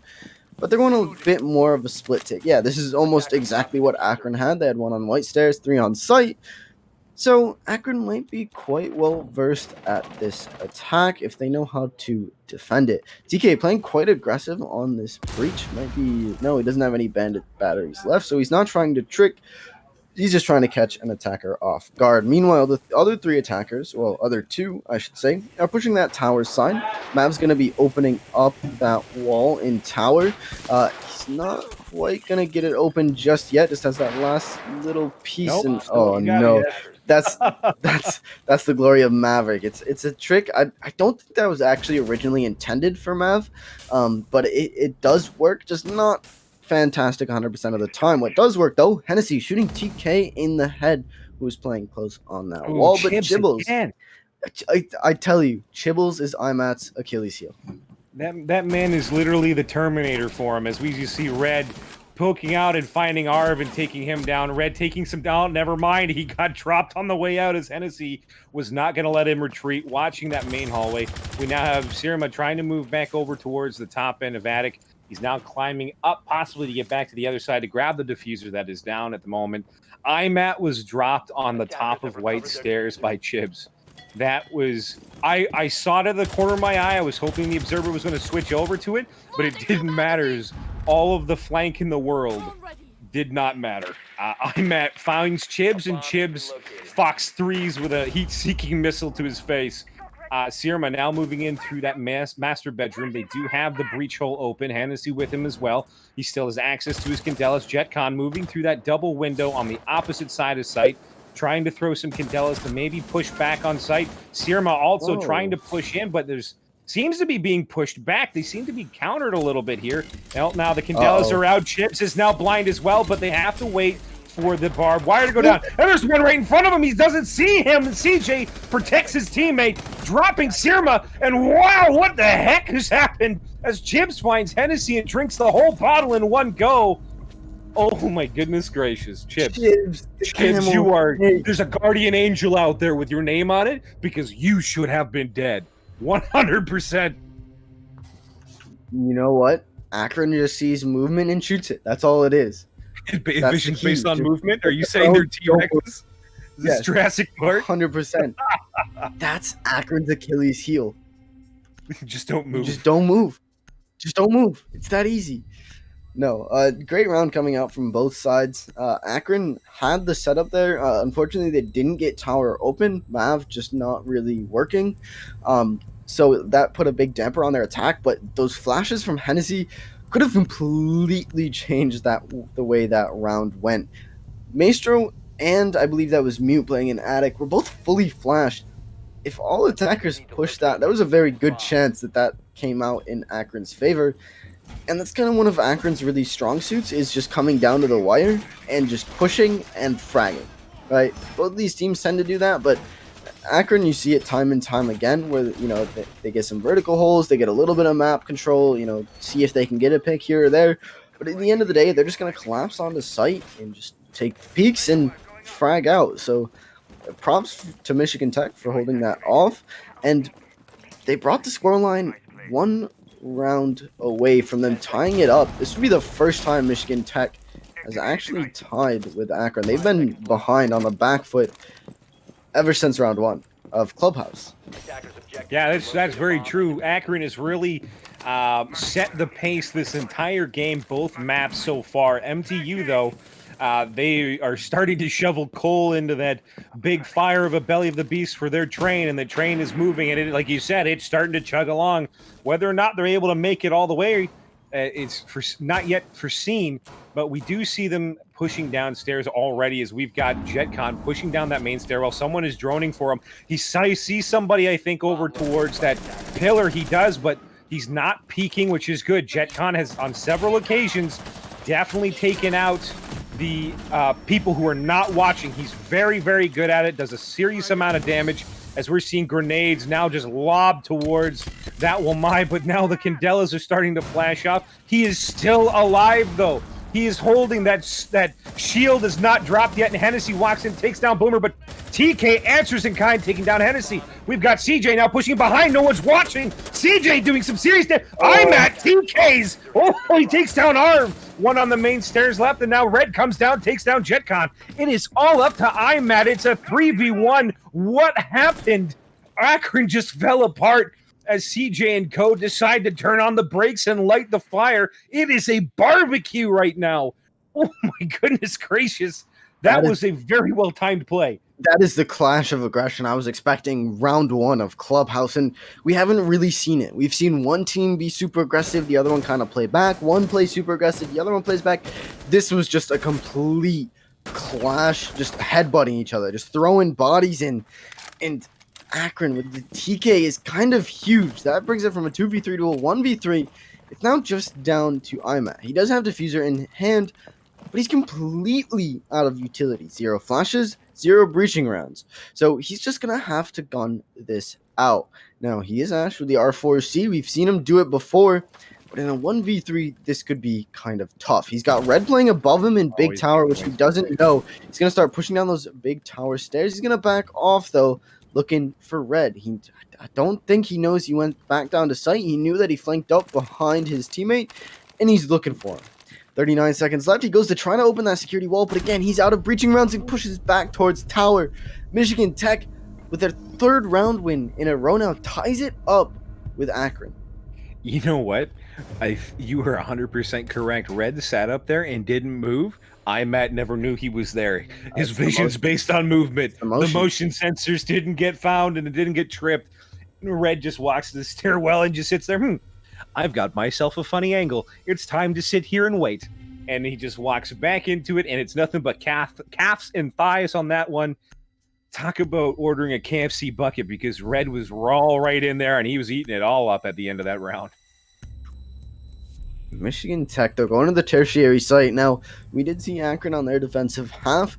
The only rounds they lost were in their tertiary site, so this round is really going to decide how the rest of this match is going to go, because it's tied up now. If Akron wins this tertiary site, we could see an exact 6-6 split by the end of this half, and we could be going to overtime. But if Michigan Tech wins this out, we're likely going to see Michigan Tech win this map. Now, even if they lose this round, they're going to most likely have one more chance to hold this tertiary site once again. So Michigan Tech looking actually in a pretty good position right here. Again, being down 4-2 is not the end of the world. Michigan Tech has just proven my point. That is not what you want to see, though. Boomer with the super shorty downs Red. Now, he will get picked up. Luckily, he wasn't killed outright, but at 20 HP now, that's kind of huge. He's going to die from 1 or 2 bullets from pretty much any gun on the board. A lot of these guns just very hard hitting. I think the R4C is the only, the least amount of damage, but still it shoots so quick. That's definitely not what you want to see early on. No, you definitely don't want to see that early on. Now it's up to Red to play the IQ high-level game here. He has to wait for the target of opportunity, as we do see him now playing downstairs. Nope, never mind. Yeah, he's playing downstairs. My goodness gracious. My mind just went to mush. Smooth-brained it almost.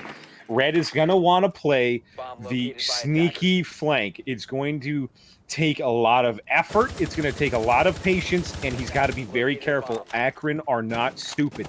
These players know what they're doing. They have been here before. They have reason why they are one of the best teams in the league in invite for us right now.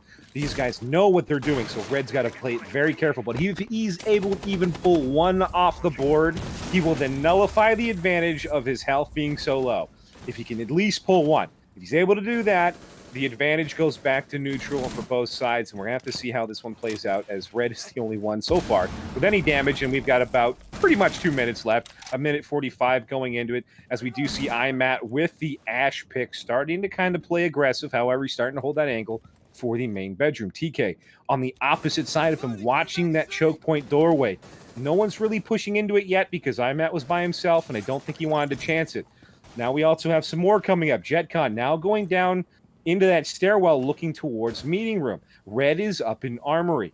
If they decide not to check their corners and they go upstairs to clear out, this is where Red is going to have a serious advantage for himself. However, Akron seems to be choosing the exact opposite. They're all downstairs in that main corridor towards the server room, pushing into kitchen, and it's Boomer who's now being forced out of sight.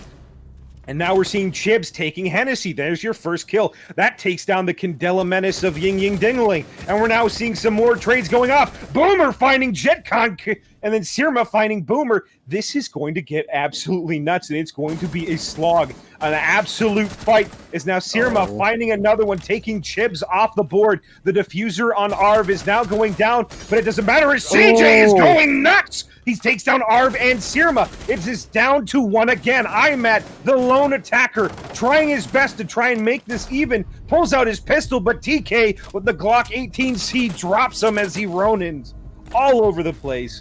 MTU, for the first time this entire match, takes the lead. Oh no, we finally have a game. We have a game. Now Michigan Tech, they have one round that they can kind of throw away. Say, all right, we lost that. We still got it. They only need 2 more to win. And they completed a perfect site rotation. This is 4 rounds in a row now that they've won. They're feeling pretty good. You can see that aggression. You can see that fire's burning deep inside them. They're going at it. They really are. That's what we like to see. Going back up to kids' dorms. Akron their clubhouse attacks were pretty spotless, only losing 1 round, but definitely not as well versed on Oregon attacks as they are club. Now, there was a lot of horizontal pressure being applied from Akron. They opened up that kitchen wall, they had opened up that split castle in towards meeting, but Michigan Tech was holding above. They have hatches watching both of those, and if you don't clear them, that's a hard angle to take. And it really came down to the wire. They had to funnel in through security, and again, the hatch was open. They had tower long hole control for a little bit, and oh boy, what a just absolute frag fest. Akron, though, going to be trying to take this kid's dorms once again. I'm assuming they're going to be sending Surma back over towards that attic wall to try to open it up with Maverick. Now, we could see this round swing a completely different direction if he does end up getting that wall fully open this round. But even if he doesn't, or even if he does, so what? He's still got the Womai shield and Womai disc to take care of, but oh no, Womai might be playing a shield on double window instead. This could be huge for Akron. Yeah, we're going to have to see how this plays out. Akron knows that wall was the bane of their existence on the last time they attacked on this map from this site. To see how it switches up, as we're already seeing that wall is now being opened up by the Selmas. We've got 2 on the main balcony just outside of the master bedroom. We've got Imat holding up that window just on the inside, or the outside, of that bunks area, where you know for a fact they're going to try and take a push. It looks like they're already starting to set up. We do have people in the back. We do have JetCon putting down a claymore on that rear stairwell. But where is Maverick? Maverick is now on the wall, where we were saying before. This is where he's got to do what he has to do to get it done, and it seems like he's taking no chances, making sure that this wall gets perfectly opened, as it is all up to him. And it's all up to JetCon to apply the pressure from that backside. Now, if they're able to take this area, if they are able to do what they need to get done and open this wall and take attic, they then have now the ability to hold the bunks area where they can put down the diffuser. Now, with this is going to be a bit of a problem. Chibs is now being smoked out, but he's got that box-fed magazine for the machine gun, in which he can do some serious damage and have the ability to hold off the entirety of the attacking force pushing through there. However, he's decided to go back a little bit. TK also trying to see if he can catch someone off. I don't know whether or not he's got a sixth sense or something, but CJ also finding JetCon. That's going to drop one from that backside on the other side. But now JetCon finds Red with that Claymore, and now Sirma's also found Chibs. That rear side is now causing a lot of problems. The pressure is now on. CJ's got to do some serious damage, but he still has some friends left. Boomer and TK also left to get some stuff done. CJ just trying to do whatever he can to halt things down. RV finding TK. It is now down to the Boomer and CJ Salad to get this gone. We have a little bit of Boomerific Nation there as Arv goes down with a headshot, and now the Maverick is going to be turned on. CJ finding Sirma, and now it's Akron is, oh my goodness, I can't even speak anymore. Now it's AU that's starting to fall apart on their attacks on this map. It's almost like they completely switched places. Hennessy now in there. He's still got the Candelas. He feels like there's someone behind there. That should have been a headshot on my screen anyways. Yeah. Oh, But he hit the CJ got bomb. away. Oh, did he hit the bomb? Boomer now finds Hennessy. Hennessy was too stunned by not getting the headshot. Now IMAT's pushed in and CJ drops him. What is going on? Oh, Hennessy just the crosshair a little bit too far right. The bomb ate the bullet. And he was you could tell he was upset. He looked back like, wait, huh? Like excuse, like that did look like a head, but no, the bomb ate it up and really threw him for a loop. He didn't even catch the swing from Omai. Oh my goodness, Michigan Tech bringing that round back where they maybe probably shouldn't have, but hey, they did it anyways. Akron had a clutch earlier, yeah. Michigan Tech's time. Red again asking for new course. That's, you know what? That's kind of nuts because I know exactly where you can get some nice Corsair merch. Not even merch, just Corsair stuff. If you guys, Peripherals, if you will. yeah. In the CEA Discord, Corsair is actually doing a giveaway right now. I believe they have a mechanical keyboard and a bit of RAM up for grabs right now. So if you're not in the CEA Discord, I'm sure the link goes in chat every so often. Go ahead and join that. Look in announcements, and there'll be instructions on how you can enter. Now, Michigan Tech being a single round away from taking Oregon, we could very well be seeing Coastline. My guess is we probably will, but No, don't jinx it. Don't jinx it. there's no way. Because even if Michigan Tech drops one, they still have another round. They have a buffer round. That's very true. Even if they drop 2 OT, Michigan Tech gets defense first. It's pretty good chances that Michigan Tech's going to take this. But Akron does have the round differential, so they will be able to pick what side they want to start on Coastline. But before we get to that, we still have at least one more round ahead of us. Boomer on the Warden. Kind of interesting pick. Noah Mai being brought from Michigan Tech, obviously taking the Warden instead.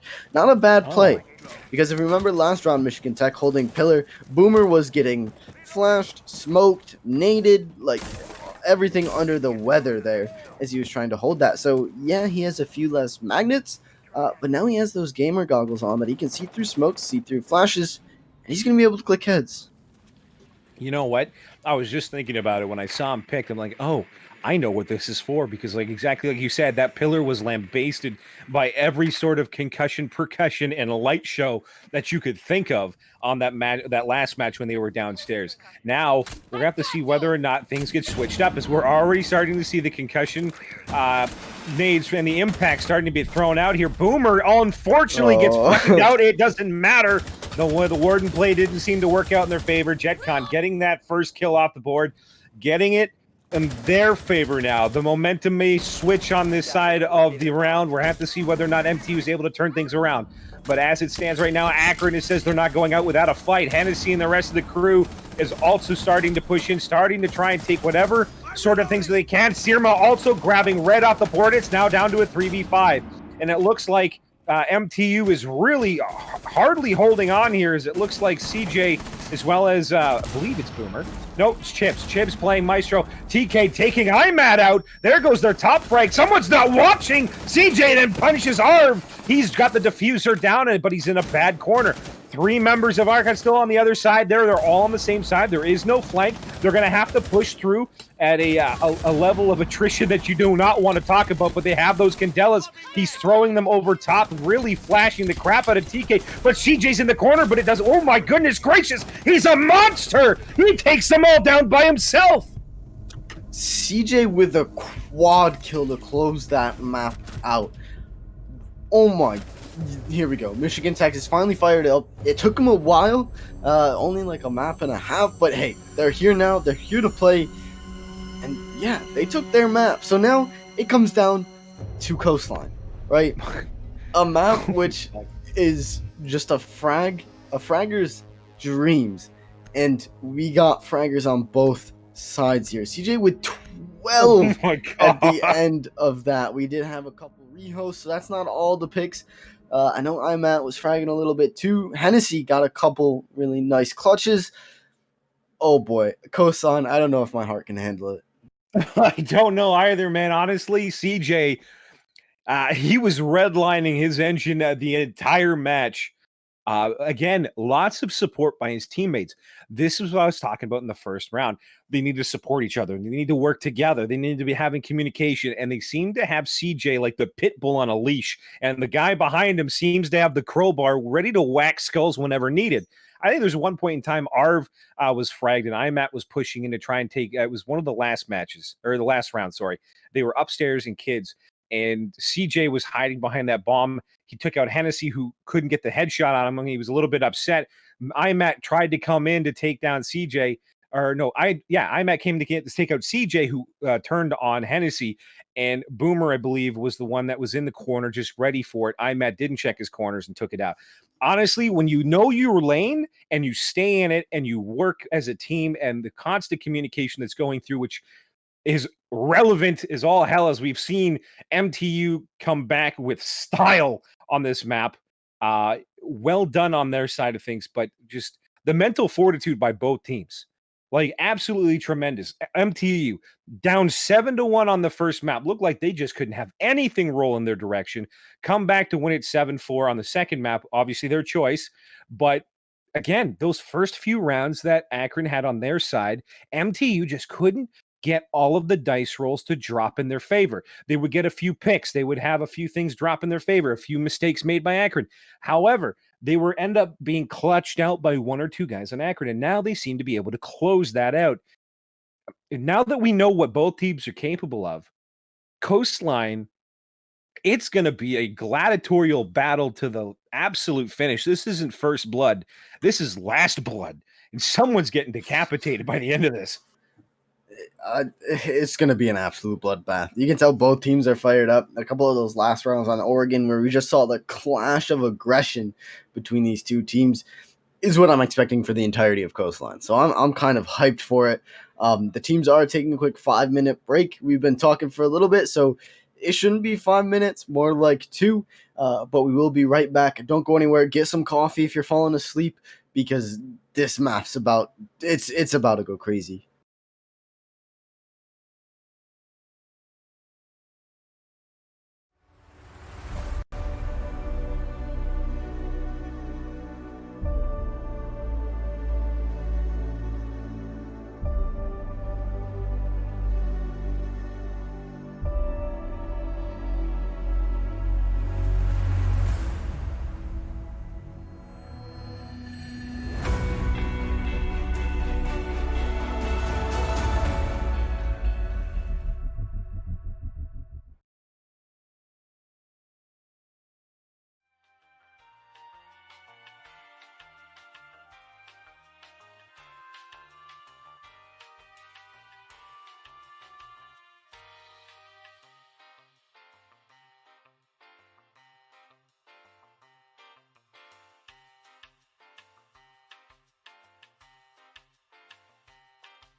Guys, welcome back. I hope you brewed yourself a bubbly potion to keep yourself awake. Honestly, I don't think I need one. This has been a gut wrencher the entire time. Both teams taking an absolute interest in the win. They are here to play. MTU taking a slow time getting themselves ready to go, but wow, did that train have no brakes when it hit that brick wall, and Akron was just not ready for the end rounds there. Akron really had that first map. They showed their dominance. They showed their that was their pick. They knew the angles. They were calm. They were cool. They were collected. And it seemed like that was going to be a repeat at the very beginning in Oregon. However, MTU turned it on its head and at no short cost of what they had to do. CJ turning on the afterburners, hitting Mach 3 with his teammates in tow, bringing it back for a 7-4 win after a 7-1 loss.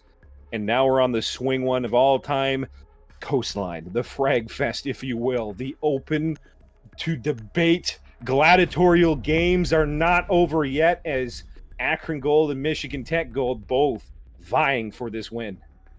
I cannot think of a better decider for these two teams. Both very frag heavy teams.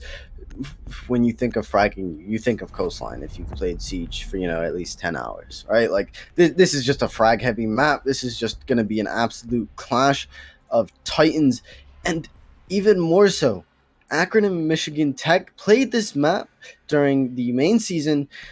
Michigan Tech lost it 5-7. Now that's pretty much a single round difference to take it to overtime, and both of these teams are fired up to say the very least.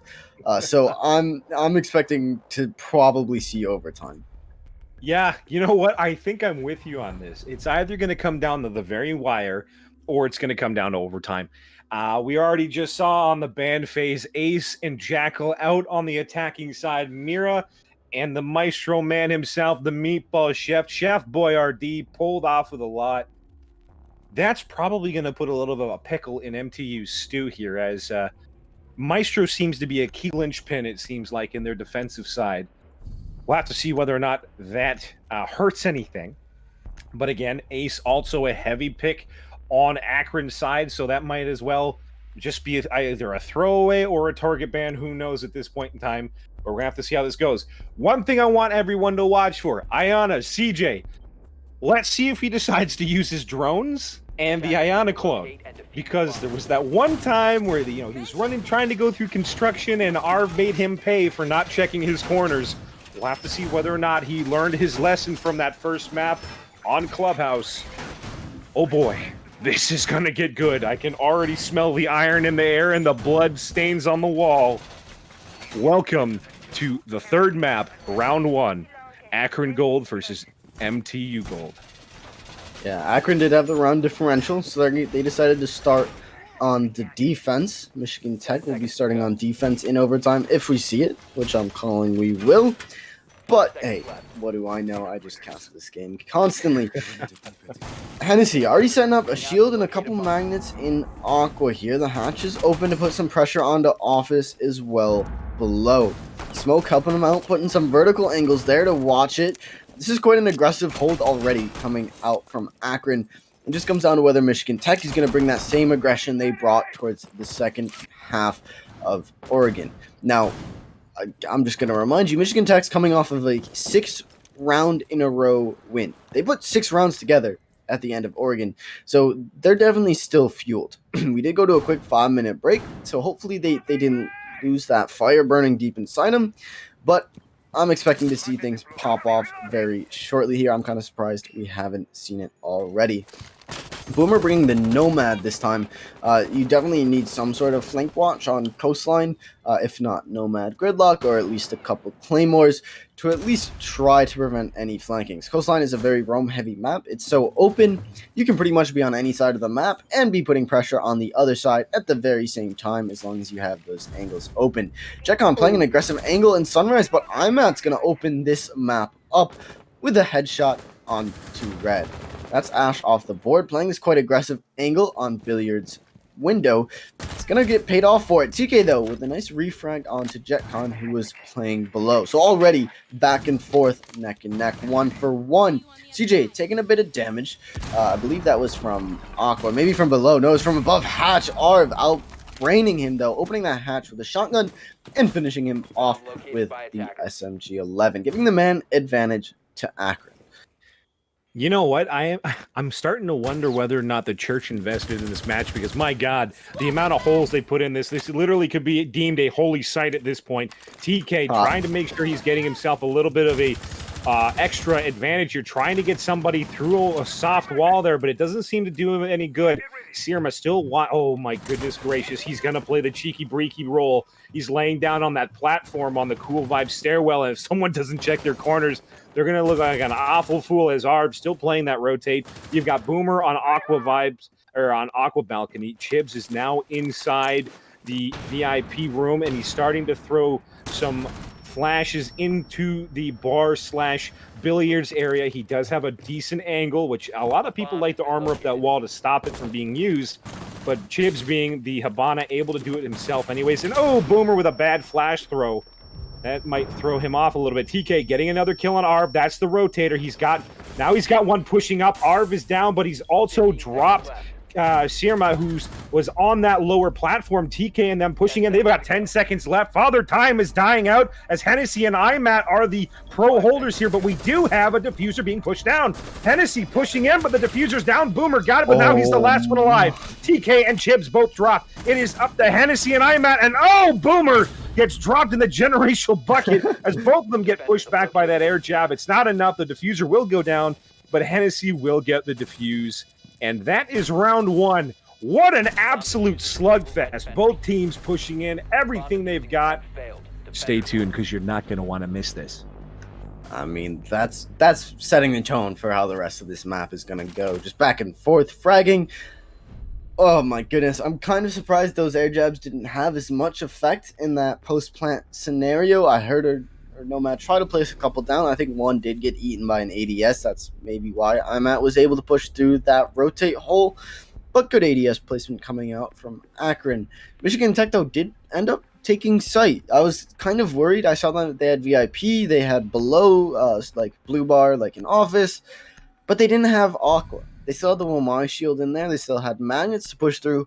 Instead of pushing Aqua, they just said, all right, we're just going to take Hookah. And they took it. They got diffuser down. TK pushing up cool vibe stairs to try to get to cover, but Hennessy, just being an absolute mad lad on those retakes and on those clutches, says, yeah, it's okay. I got this. Final 1-2. And then, of course, IMAT is there to have his back. Akron going down to kitchen service is going to 6 off the Mozzie in favor of a Pulse. Now, I think this is the first time we've seen a Pulse played by either of these teams this entire night, which is kind of interesting. Pulse coupled with the Valkyrie just leads to ample amounts of intel. And if you look to the left side of the screen there, I count 1, 2, 3, 4 nitros coming out from Akron. So Michigan Tech's going to have to watch their step very, very carefully. They don't have an IQ on the board, so they're just going to have to keep dancing and moving around and hope that they don't step on a nitro. You know what? That's a really good point. And another thing to point out, there is no IQ. They're not going to be able to see Pulse from a distance. They're going to have to hope that he makes the wrong move. And as far as we've seen so far, IMAT knows what moves to make and when to make them. The only person that seems to have a credible, we'll call it a credible run so far is Chibs. Chibs has been an absolute mad lad when it comes to taking out IMAT. I don't know whether or not he just has a sixth sense, or as IMAT has a significant smell and he goes German Shepherd on it, because so far when we've thought IMAT has got him on the flank, Chib turns and seems to find his head and just completely takes it off of his neck. Again, this is all going to be up to MTU whether or not they make the right plays. We do see a drone bushing around. We already noticed that Sirma has been seen at that front lobby area. Whether or not Chibs is able to get the job done, or if he decides to even push in at all, is a completely different story. But he does open up that double door to try and give himself some sight lines, and it's going to give him the opportunity to maybe catch him off guard as he goes for a rotate. However, Sirma looks like he's fallen back into that main the square area there, the lounging area, courtyard. There we go. Is he's just kind of just holding it. He doesn't really have to do much, and it looks like he might just get. Did that drone see him or not?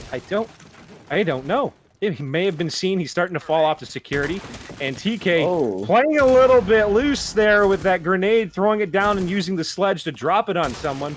Doesn't end up working in his favor.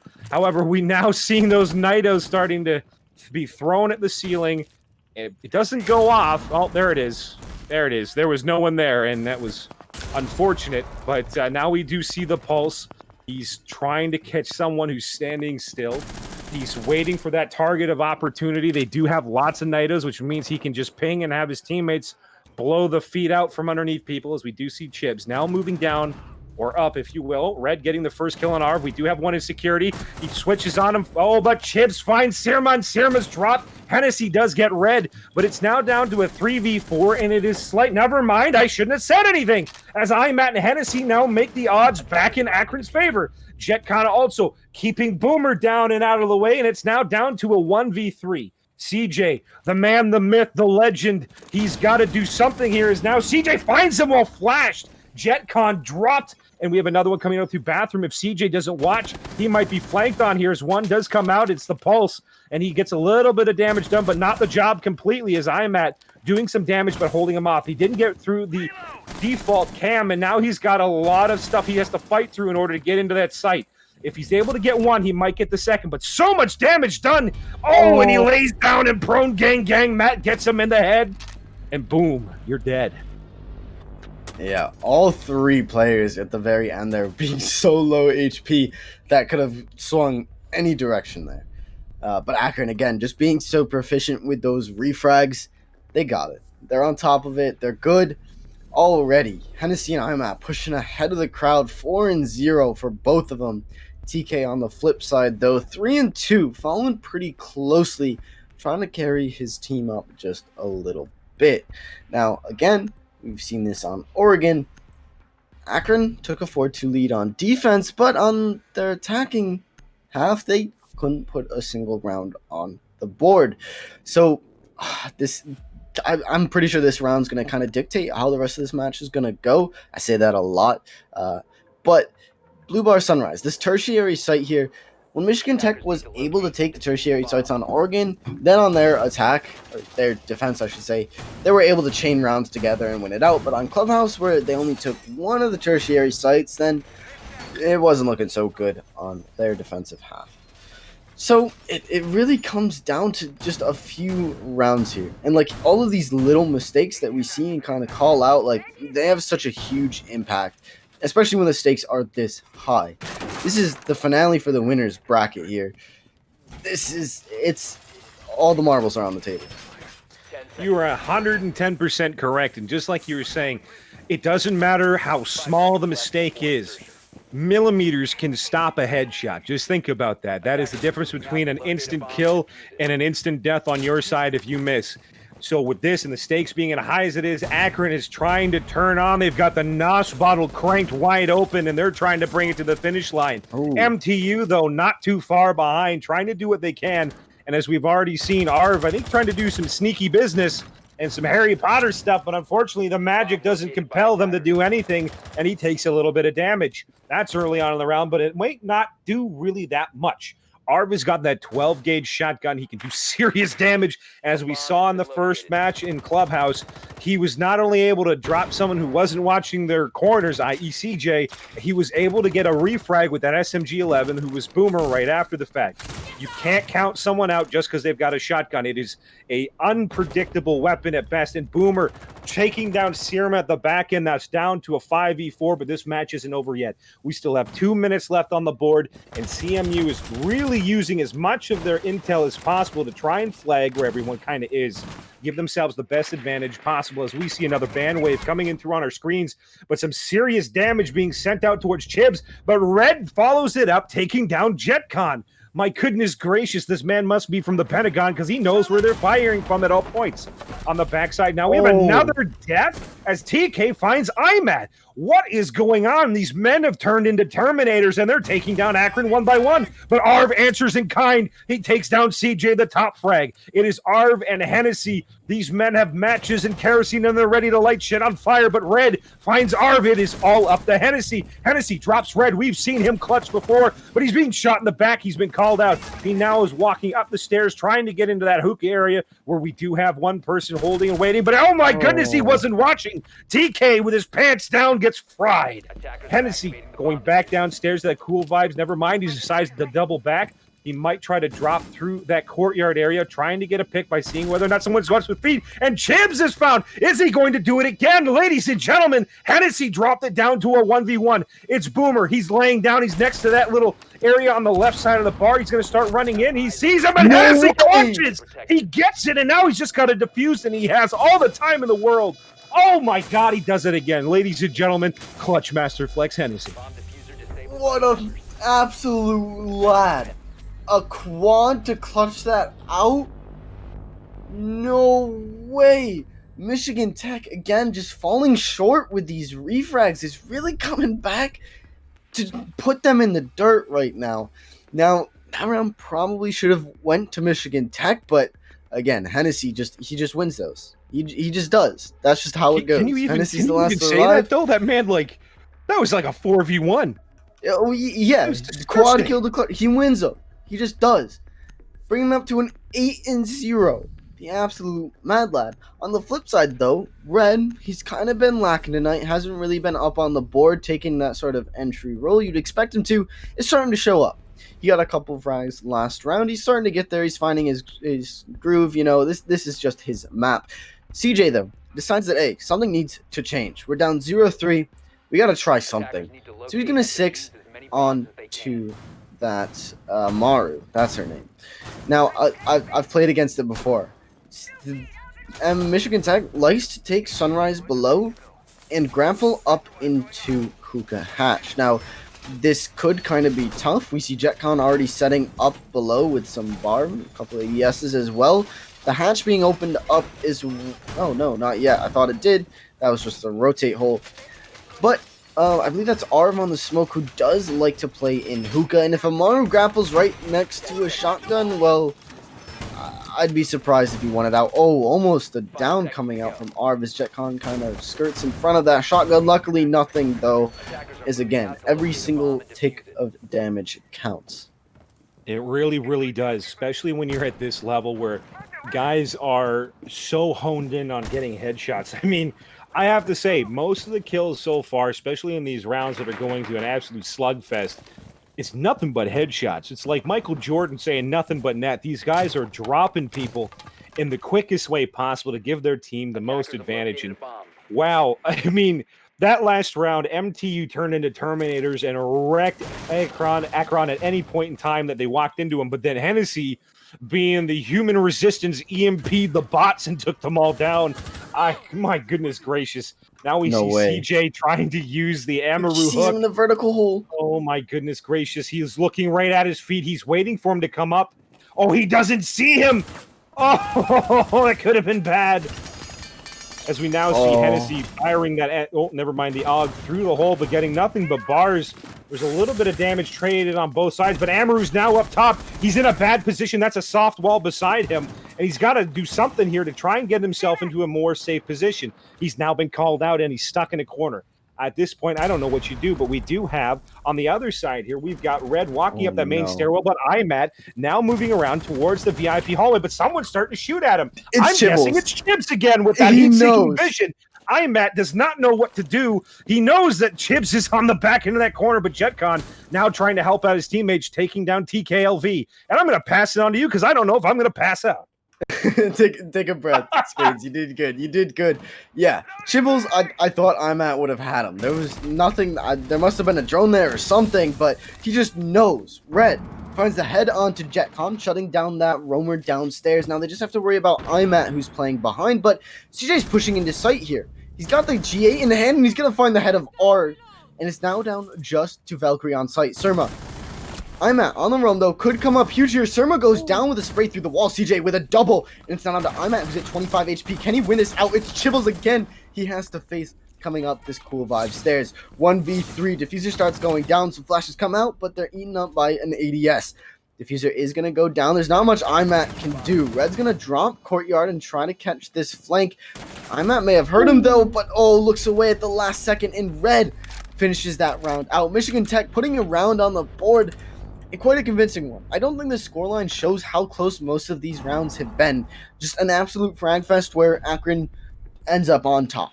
Or 1v4 clutch from the absolute mad lad Hennessy, where Akron wins it out. Now Michigan Tech's got some fire going, right? They should have won a few of those rounds before, but now they're like, all right, we got one. Let's go. We know we can do this. Just wow. I'm feeling the exact same way. What? I did not know what we were watching when Hennessy was just going absolute ape. He had his gun and him were like an extension, and that man found heads. He found all the vital organs he needed to, and he dropped MTU down like a hot sack of potatoes, and he was ready to roast. I mean, that man was calm, cool, and collected the whole time. He knew where to go, when to go, and how to go there, and MTU just could not stop them. They were laying down in positions, waiting for different runs outs and rotates, and Hennessy just knew where they were. Similar to what Chips was doing to IMAT, Hennessy can do it for the entire MTU team. So you got to be very careful if he's the last man alive, because he does not care. He will do what he has to do in order to win out those rounds. And so far, as the last man, I think he's actually at like 75% win ratio on a 4v1 or a 3v1. Oh my goodness. Well, good. Like, holy crap is all I got to say in regards to that. Michigan, though, has now picked up another round even earlier than they did in the last match on Oregon. So now they're 1-3. They're again behind Akron, but that's also been shown that is not a deficit to them. They have shown that they have the willpower and the mental fortitude to push themselves past that and get those wins that they need. They have been nipping at the heels of Akron this entire match on this map. The second map, they made it their own halfway through. The first match was very much a feel-out match, if you will. They definitely were not prepared for what Akron had in store for them, but they definitely were able to adapt and overcome for the second. And so far, I'm seeing very similar attributes to that second match so far that has gone through here. They have kept up with Akron the entire time. It's dropping down to 1 or 2 guys each round. And wow, this is a game. This is what I like to see in a final, some sort of finals match. And I'm so happy to be casting this right now. I just want to point out, too, CJ being on 1 HP on the Omaru at the end of last round, pushed up through billiards. Like, what an absolute mad lad. By himself, pushed through billiards, found Smoke's head, and then Valkyrie and Hookah, too. Like, I saw him pushing. I was like, why are you, like, you're at 1 HP, like, what? And he just comes out with it. Like, that's the aggression we like to see, and that's the aggression that pays off. Now, Arv, again, taking a little bit of damage early on in the round. We saw this happen, I think it was round 2. Akron did end up winning it out. Maybe it was round... No, it was round 2. But yeah, again, that little bit of damage can come back to really hurt him later on. If So decides to double impact below him, he could very well drop. Or if he's on this hatch, he could just drop right below him. But Jaeger being prone in Sunrise there, I don't know if he was droned out or not. TK being lit through this blue bar wall. Probably the calls coming from up top about the vertical angles, and even lit even more from JetCon and Sunrise. If he wasn't droned out there now, that he will be spotted. Ash pushes into security and finds IMAT, but not before Hennessy finds CJ. So again, this back and forth fragging. I don't think we've seen a round where someone gets away with an opening pick and it stays like that for longer than like 5 seconds. It's always quickly refragged, and that's why this match has been so close. The refrags are always there. There's always someone on the hunt or being hunted. And oh my goodness, the Aqua Clear coming out though. Hennessy on this Aqua Bar, a power position by itself, let alone with a shield and magnets and an ADS. But the impact blow is going to do a bit of damage, but Hennessy finds the head of Red. Good night off the board, but again, in response, Boomer finds Hennessy's head. So there's the Clutch Master off the board. If Michigan Tech can get Diffuser down, it's probably going to be their round. Smoke's coming out from Smoke, playing behind couches. One will get misplaced, but it will be picked up. And all 3 attackers are in Aqua here. Now, that's 2 smoke canisters down. I'm not sure if Arv has one left in his pocket or not, but Surma on this long prone angle is going to be kind of detrimental to the attack. If they can find him out and put him down early on, that would be huge, but it doesn't look it. Boomer takes a lot of damage. Gibbles goes down, and the clock keeps ticking. Ooh. Arv swings, finds one, and yeah, Nomad was stuck in the post plant there. There's nothing you can really do. Akron brings it back, answers back with a round win of their own. It has been an absolute slugfest. That was the slight little bit of a problem. Not enough time for MTU to really do anything about it, but they got swung on by two guys while a third waited in the back. And unfortunately dropped like flies at the end of that last round, making it 4-1 Akron. However, it's not going to be much of a difference as both teams have brought everything they've got to this match. And I feel like it's just going to keep going in this exact direction. So far, I have to say it's been crazy to watch both teams and how they're fragging out. I really do believe that last round was attributed to the heavy roam presence that Akron brought around. It looks like MTU was ready for maybe one, possibly two roamers, but there was a third roamer. They were watching from different angles. They were working together, and that is a deadly combination when you were basically more or less by yourself. MTU likes to enter alone sometimes. They might have maybe a 2 or a 3 stack enter into the same spot together, but usually they've got 1 or 2 guys on the flank on different positions, and that roaming combination that Akron has out right now, or at least in the last round, really put the hurt on them and really stopped their attack in their tracks. They didn't know where they were. They had no clue what they were doing. And when they did find one, a second guy came in from behind on the flank and did some serious damage. What'd you see? I'm at Hookah open on that default cam is going for another spawn peek. But there's no one there. The attackers aren't going to give it to him. No, whoever that is spawned ruins, but it went the long way around. Yeah, Red. He saw that door open. He said, yep, I'm not taking that fight. I think it was Red who actually got fried off the bat from I'm at when he peeked on Clubhouse too. So yeah, he learned his lesson. He said, no thanks, I'm not going to get caught out with that. Now, again, Akron bringing the Pulse. Only 3 Nitros this round. Didn't do all too much for them first round. They did do a lot of damage to TK on the sledge, but no picks from the Nitros. So they're going to bring Smoke with a shield instead and, 3 Nitros on top of it just in case. JetCon, again holding in Sunrise, though, is going to get droned out pretty early on. CJ trying to get into Blue Bar to try to put some pressure on him, but Valkyrie in main lobby with some prone holes. Just these teams reading into each other.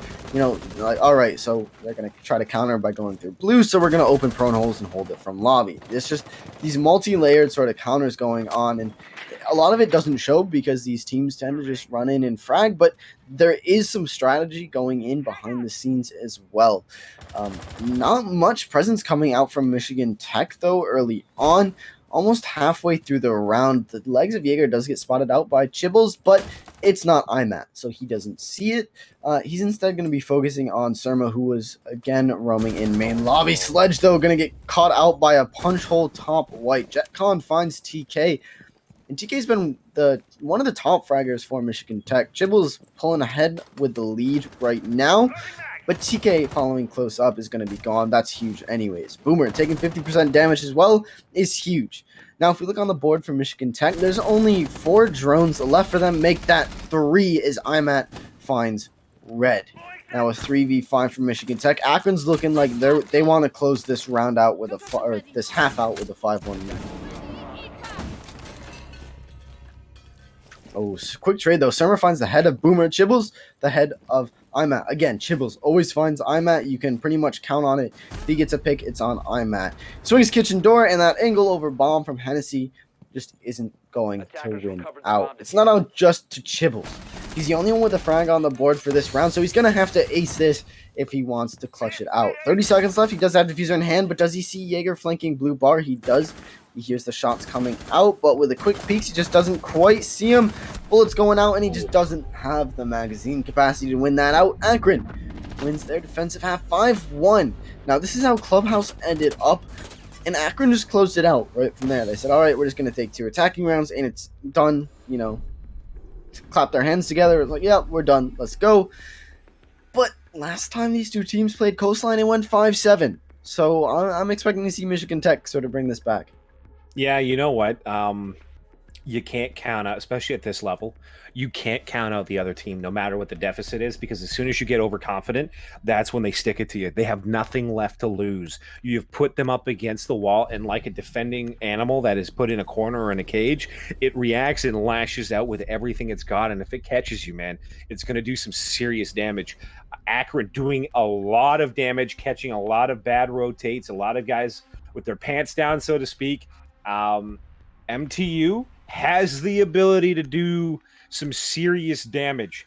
They have to realize that the roam is heavy. Maybe they need to go directly on site and pick a specific way of doing things, because Akron right now has changed up their game. They are doing a more heavier roam. They're doing a lot more pre-firing. They're holding site with at least 2 guys, or maybe even a third, but they are heavily relying on that roam presence to do a serious amount of damage before MTU gets anywhere near the site. So now MTU's got to figure out how they want to counter this. They had drones.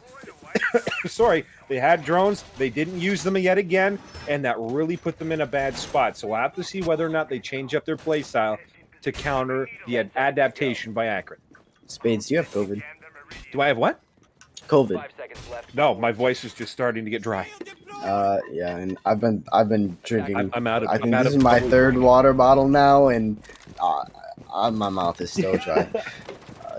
Get Clumpstered Red. Okay, sure. Michigan Tech obviously not put out of this just yet. There's still, some nice talk going on between the teams. Nothing toxic. You always love to see it. Rainbow Six gets a bad rep for the community, and kind of rightfully so. You like to see this sort of friendly competition between 2 very competent teams. But, also, some, nice friendly talk between them as well, just to keep it going. Now, Michigan Tech's gonna, almost caught out. Does a little bit of damage onto CJ, about 25. Nothing too crazy, though. His vertical angles above him are going to get opened up. That gives him a little bit more to worry about. He does have the drones at his disposal. Using a breaching round to open up that wall. Buck as well, opening it up a little bit more. I believe that's Boomer playing behind Sunrise. No, it's TK.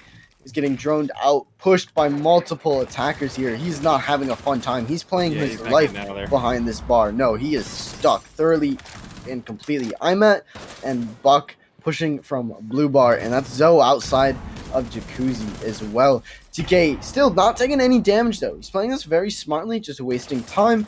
A minute 15 already off the board. Takes a swing on the blue bar, does a lot of damage to Nomad, but unfortunately his gun just doesn't do much damage. Therma being very lit, and He's TK as well. But he's holding him up. He's doing a good job. He's doing his job as a roamer, doing some damage, hopefully trying to find a pick, but just wasting time. His teammates from above desperately trying to provide some sort of help as the angles from above are being opened up, but so much utility's been wasted. Zoe swings in and pushes in, and will finally find TK off that bar. JetCon with 2. One on the TK, one on the red, but red finds Imat first. JetCon with a 3rd onto Boomer, and it's not looking great for Michigan Tech. CJ and Chibbles against 4. There's smoke on the board, but 2 toxic babes have already been used. And Akron still has a minute left. That's not bad. Yeah, you're right. Akron still has about 50 seconds left after them done that point there. They've got 4 guys on the board. 2 of them are hurt. One a little more than half. The other one less than 25. But they still have Hennessy, Clutch Master Flex, and Arv, who has shown he's got the skills that thrill. And we're already starting to see some trades through that soft wall as Akron is starting to try and poise themselves for a heavy take onto site. We do see the diffuser starting to be put down. Hennessy is getting that diffuser down, but it doesn't matter. CJ gets found through the wall by Arv. He finds him, heat-seeking drone through the wall, killing him. And now Hennessy is now kind of walking into that one corner up near the rotate. They've got one teammate, JetCon, sitting on the window, and then you've got another one watching from Aqua. JetCon finding Chibs, ending the 7th round. Attackers win. Oh boy. MTU has been put into the corner here. They have to do something. Anything. But at the moment, Akron is really starting to show that dominance that we saw in that first match, and it's starting to turn back around. Yeah, Michigan Tech now thoroughly and deeply in the danger zone. They would have to win these next 5 defensive rounds, not drop a single one, because if they lose one, Akron takes the map, they take the match, and they go to the grand finals. right? Now, I wouldn't be surprised if we saw grand finals, Akron versus Michigan Tech. But if Akron does win, they get a map, I believe, going into grand finals. I've yet to confirm this, but if we have a winners and losers bracket, it would only make sense. Michigan Tech really on the back foot. They're going to have to try and pull something out. Switching it, no, they're sticking with hookah billiards. Something we haven't really seen them do. They tend to be very wishy-washy, flippy-floppy Yeah, with their they're fluid sights. with their picks. Yeah, you're right. Yeah, fluid. I like that's been more professional sounding. I like it. They're a bit more fluid with their picks. They tend not to go the same site twice if they lose it, but they're feeling differently now.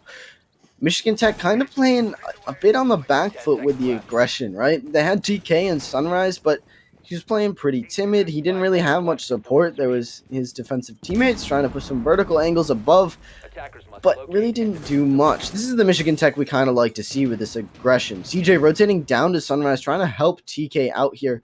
Already has this window open, looking for a nice early pick. Is he going to get it, though? Crouching under this Bruins wall. Oh, no. It works out against him. Taking 50 HP. That's not good for Michigan Tech. They kind of had to take that aggressive sort of risky play because if they got that opening pick, that would have been huge. Oh, no. A nade comes out. It does get caught by the ADS. Good read from Michigan Tech. Yeah, honestly, and now we're going to get themselves stuck again as it looks like they're going to be burning that ADS. They've got now, the ADS is gone. The second frag can be used, but TK has decided to move. And they're droning him out yet again. This is going to be interesting to see whether or not he's able to hold them off again. He held them off for, I think it was almost an entire minute by himself. But it's not going to matter much as CJ gets pushed by Hennessy and he drops him hard. He's now surrounded by three guys, but TK now drops IMAT. There goes the top frag. Red doing some damage on Sirma. Sirma also gets dropped, and we've got ourselves TK also finding Hennessy, dropping him. My goodness gracious. How many of these do we have to... I feel like it's like almost my college career. Everything's being dropped as TK finds Hennessy, taking him completely off the board. JetCon also ending TK's streak, but wow, what a bunch of damage has been done. MTU now answering in kind. They have to continue to do this. They don't have a choice. They don't have a chance if they don't. If they lose this, that's the end of the game, and they lose it 7-1, and they don't want that to happen.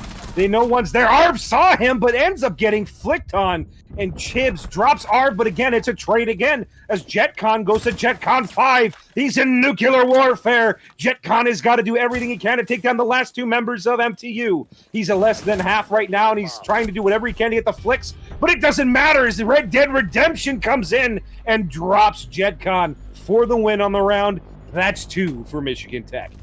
That's that Michigan Tech aggression we were looking for. They really didn't have it coming out. They had some of it on the attack. Those first few rounds were really aggressive, and Akron ended up clutching it out.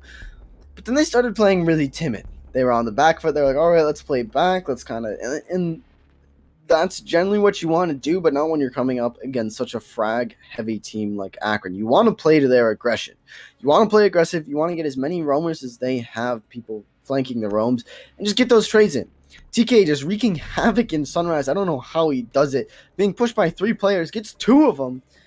Absolute mad lad. 12-3, 10-5 from Hennessy and JetCon. But on the flip side, Red and not with 9. That's nuts. Red, again, kind of not showing up the first couple maps. He said, all right, I'm going to pick it up. Let's do it, Coastline. But again, Michigan Tech still 1 round, and it's over. They are completely just hanging on by a thread right now. Now, winning last round is definitely good. They got some sort of momentum going. They're starting to pull themselves up. But again, the rope they're pulling themselves up on is very frayed. There's about a single thread keeping them from falling, and Akron's already cutting. So it's going to be really tough for them to try to bring this back. But hey, they're not out of it just yet. Valkyrie bringing those chems and the nitro, kind of like what Akron was doing from below, but not bringing 3 or 4 nitros, only the 2. Now, I don't think we saw any nitro picks from vertical play from Akron, so definitely not a bad call. Bringing more secondary utility like impacts on the Vigil, Barb on the Jaeger, and of course the shield from Smoke. It's not really a kitchen defense if you don't have that shield on that service bomb. Watching service door. But Michigan Tech, again, cannot... Boomer just used all of his shotgun ammo. All of it. That's that might be huge because Smoke is absolutely nuts holding close, and that shotgun's one of the best shotguns in the game. Without ammo, I don't know. You know what? At this level of play, no team that I've ever seen does anything without a coincidence to it. There has to be a reason for it, and I think that True. has been calculated for. Whether or not it'll pay off, completely different story. It's a risky strategy. We don't not 100% sure what he's really going for. I mean, we have a lot of prone holes that take people out in certain hallways. We'll have to see whether or not they capitalize on this. But again, there is a reason and a complete like most of the time we don't see it until it happens. So we're gonna have to see whether or not that pays off in the end run. Hennessy watching that kind of drop down, whether or not someone decides to come up and behind. He did have one up top. I believe it was CJ. No, it wasn't. Yeah, it was CJ who was up over towards that hatch, but he's backed off since then. Not really too much going on. Akron taking a little bit more of a paced time this time. They have taken Sunrise Bar, which I think kind of threw them off because TK had religiously been holding that Sunrise Bar the entirety of the match when they are on the defense so far. With that being said, now that it is not there, where could he be? It's an almost a weird game of where's Waldo. We do have downstairs Hennessy watching through that rotate hole, but now we've got CJ and we have another one, Red. Both of them are roaming. They're over at the main lobby, and now they're splitting up. So what's going to happen here? Red's now upstairs in the luggage hallway. Not necessarily a bad position, but if he fails to realize when to start moving, that can cause a serious problem for MTU. He has to make sure he's supporting his teammates because time's coming down. Are finding the first kill on TK. That's one of their sight holders. You've now lost one of your anchors. At a 4v5, 44 or 40 seconds left or so in the match, Akron has been looking to get their time together. You see the diffuser outside of the main hallway over towards Sunrise. CJ taking some shots from the main door in the lobby area. However, again, that diffuser is in the main single door towards Kitchen, and Red finds him. There we go. That's what I was talking about. The support play. He got it open and done. And now, they're trying to push for it, but it doesn't look like CJ wants to give it to him. Serum Moment gets dropped, and now Chibs grabs that. It's an absolute bloodbath. Oh my God! Whoa! Did someone download Terminator software because MTU just went full blown machine on us? There we go. They figured it out. They tried their first defensive round. They're like, all right, let's play kind of passive. Let's open all these vertical holes. And they said, yeah, that really didn't work. Let's try a more aggressive approach. And hey, we won it out. So what are we gonna do? Run it aggressive again. Let's go. Let's do it. And it works. It absolutely works. Right on that flank coming up huge, taking out that diffuser, really put the panic on the attack. The attack had quite a bit of presence. They had Sunrise. They had that couch wall opened up. So they had some nice angles. They were just getting ready to put the plant down. And then Red says, all right, 2 drones on Cool Vibes. Guess what? My gadget makes me invisible to drones. I'm just going to walk down here, get a pick. And you know what? Just back off. That's all it is. They're going to waste more time looking for me. I'm just going to play back. If they end up pushing into sight and getting diffused down, I can always flank back down. Cool Vibes. It's beautiful play coming out. But now they have to go double bar. Now, double bar is arguably the best or worst site on this map. I've seen people say that it's the best. Some say it's the worst. But it generally is the tertiary site. This is a site that teams will run last in a dire scenario when they've won the last 2 rounds. Now, we've seen Michigan Tech run some rounds and win a bunch together on their defensive side.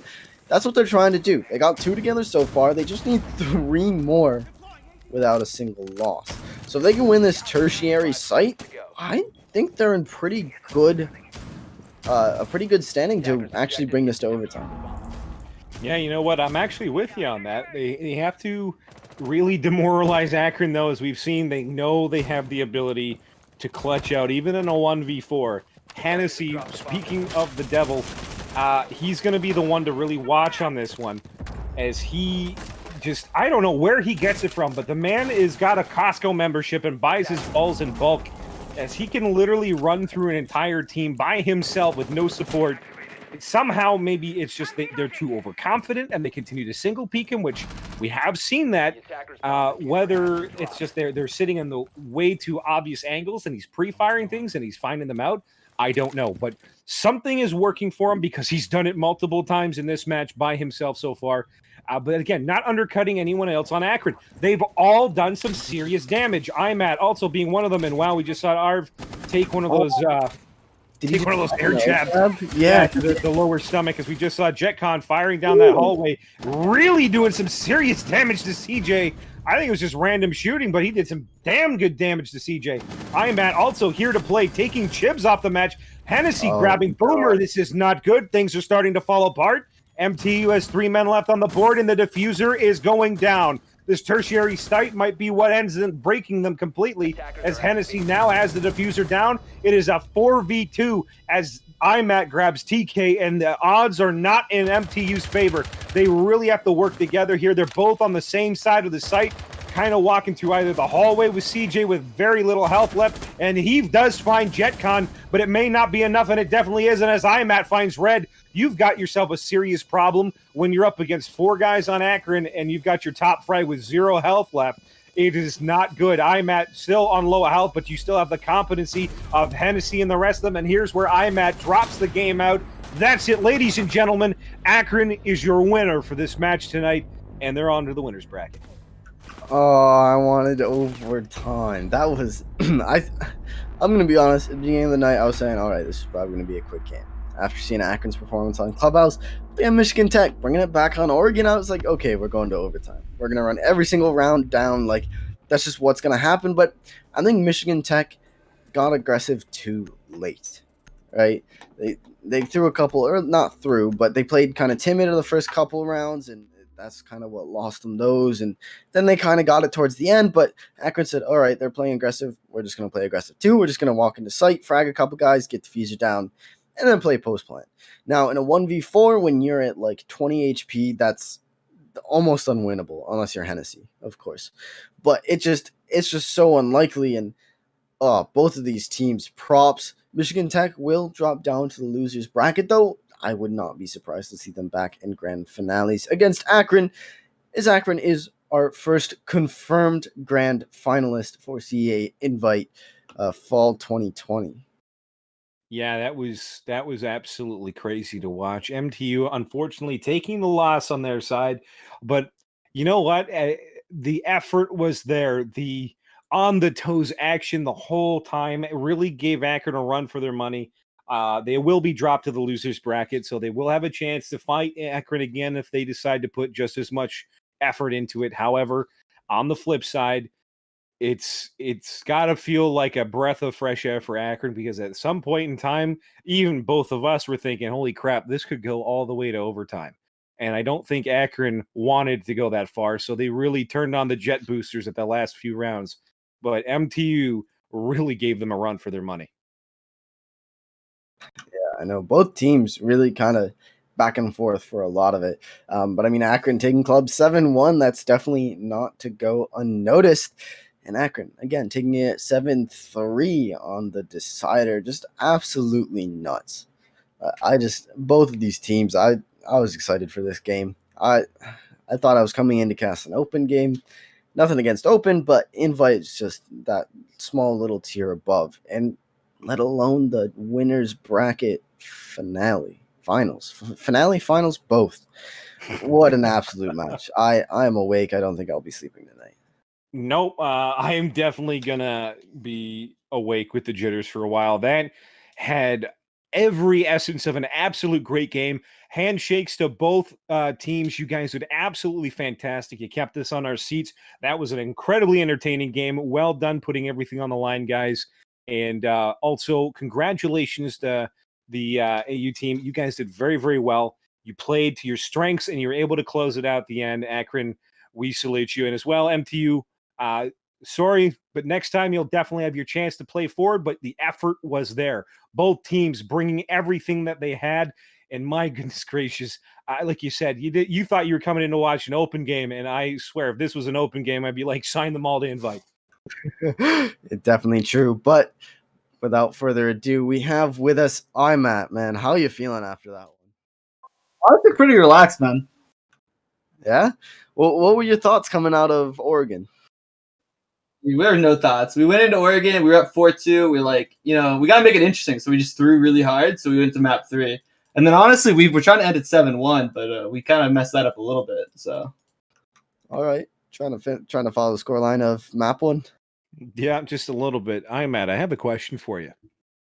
My question for you is that one round when you were in Big Tower on Oregon and you ended up clapping TK with the headshot coming up the stairs and then ended up rotating down and grabbing another 2 or 3 kills. Was that just a flick of the wrist and it's all on IMAT's itinerary to get done, or was there a little bit of a strategy to that?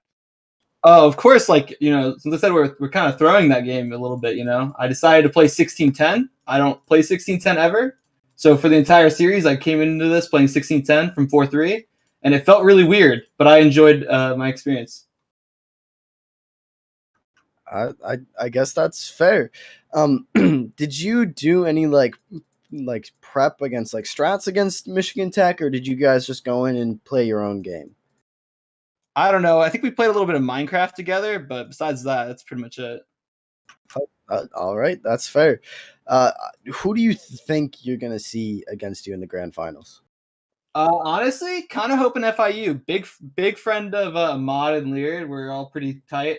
I think probably the MTU is gonna beat them out again, but I want to see FIU. So you're thinking you're gonna be playing Michigan Tech again? Of course.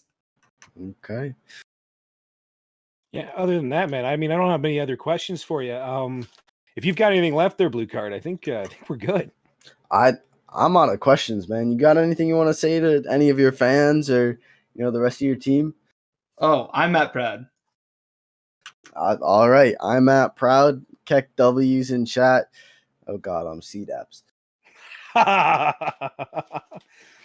All right, man. Well, thank you for joining us. I'm looking forward to the grand finale here. You guys are definitely confirmed, so at least second place for CEA invite fall. But yeah, thank you guys for joining us. I'm kind of surprised we're ending this early, seeing 3 maps. Yeah, it was definitely a slugfest there for a little bit, but honestly, I had a great time casting this one. I hope everybody that was in the chat showed their school pride the way they should and gave the support to their respective school teams. And other than that, you want to end off there with our sponsors there, and we'll give a good salute. Of course, we can never forget our sponsors. They're what make this possible. I know we mentioned Rogue Energy before. They were like our OG sponsors. They were here before any of our other ones. So huge shout out to them. If you ever need a little boost for any of your schoolwork, or if you want to get a rank stat going, hop on Rogue Energy. Get yourself some nice little power-ups. Use code CEA at checkout for 10% off too. Can't complain. Of course, CORSAIR, some really nice peripherals. I'm using their keyboard right now. It's fantastic. I love it. They have a giveaway currently in CEA Discord. So the link's going around in chat. Definitely click on that. Go to announcements and you will be able to enter. You can enter, like 3 and then get some +1s for following things on Twitter and following CEA, etc., etc. So get your free entries if you've already done that. And then last but certainly not least, what's new.gg for some really quality CEA merch. You got your hats, your jerseys, your pants, just everything you want to wear. If you want to, rep CEA a little bit, I know we got a little competition with Face It, but, you can't beat these sort of games. But yeah, that's pretty much it for me. I'm tired after that one. Yeah, I completely feel the same way. But either way, I'm the one true Spades. I've been Blue Card. Thank you guys for watching the stream tonight. Stay tuned. We got some more. I believe we have one tomorrow. May or may not be confirmed, but we definitely have a game Friday. Make sure you guys hit that follow button if you want to be notified. But thank you very much for joining. We'll see you guys next time. Bye-bye.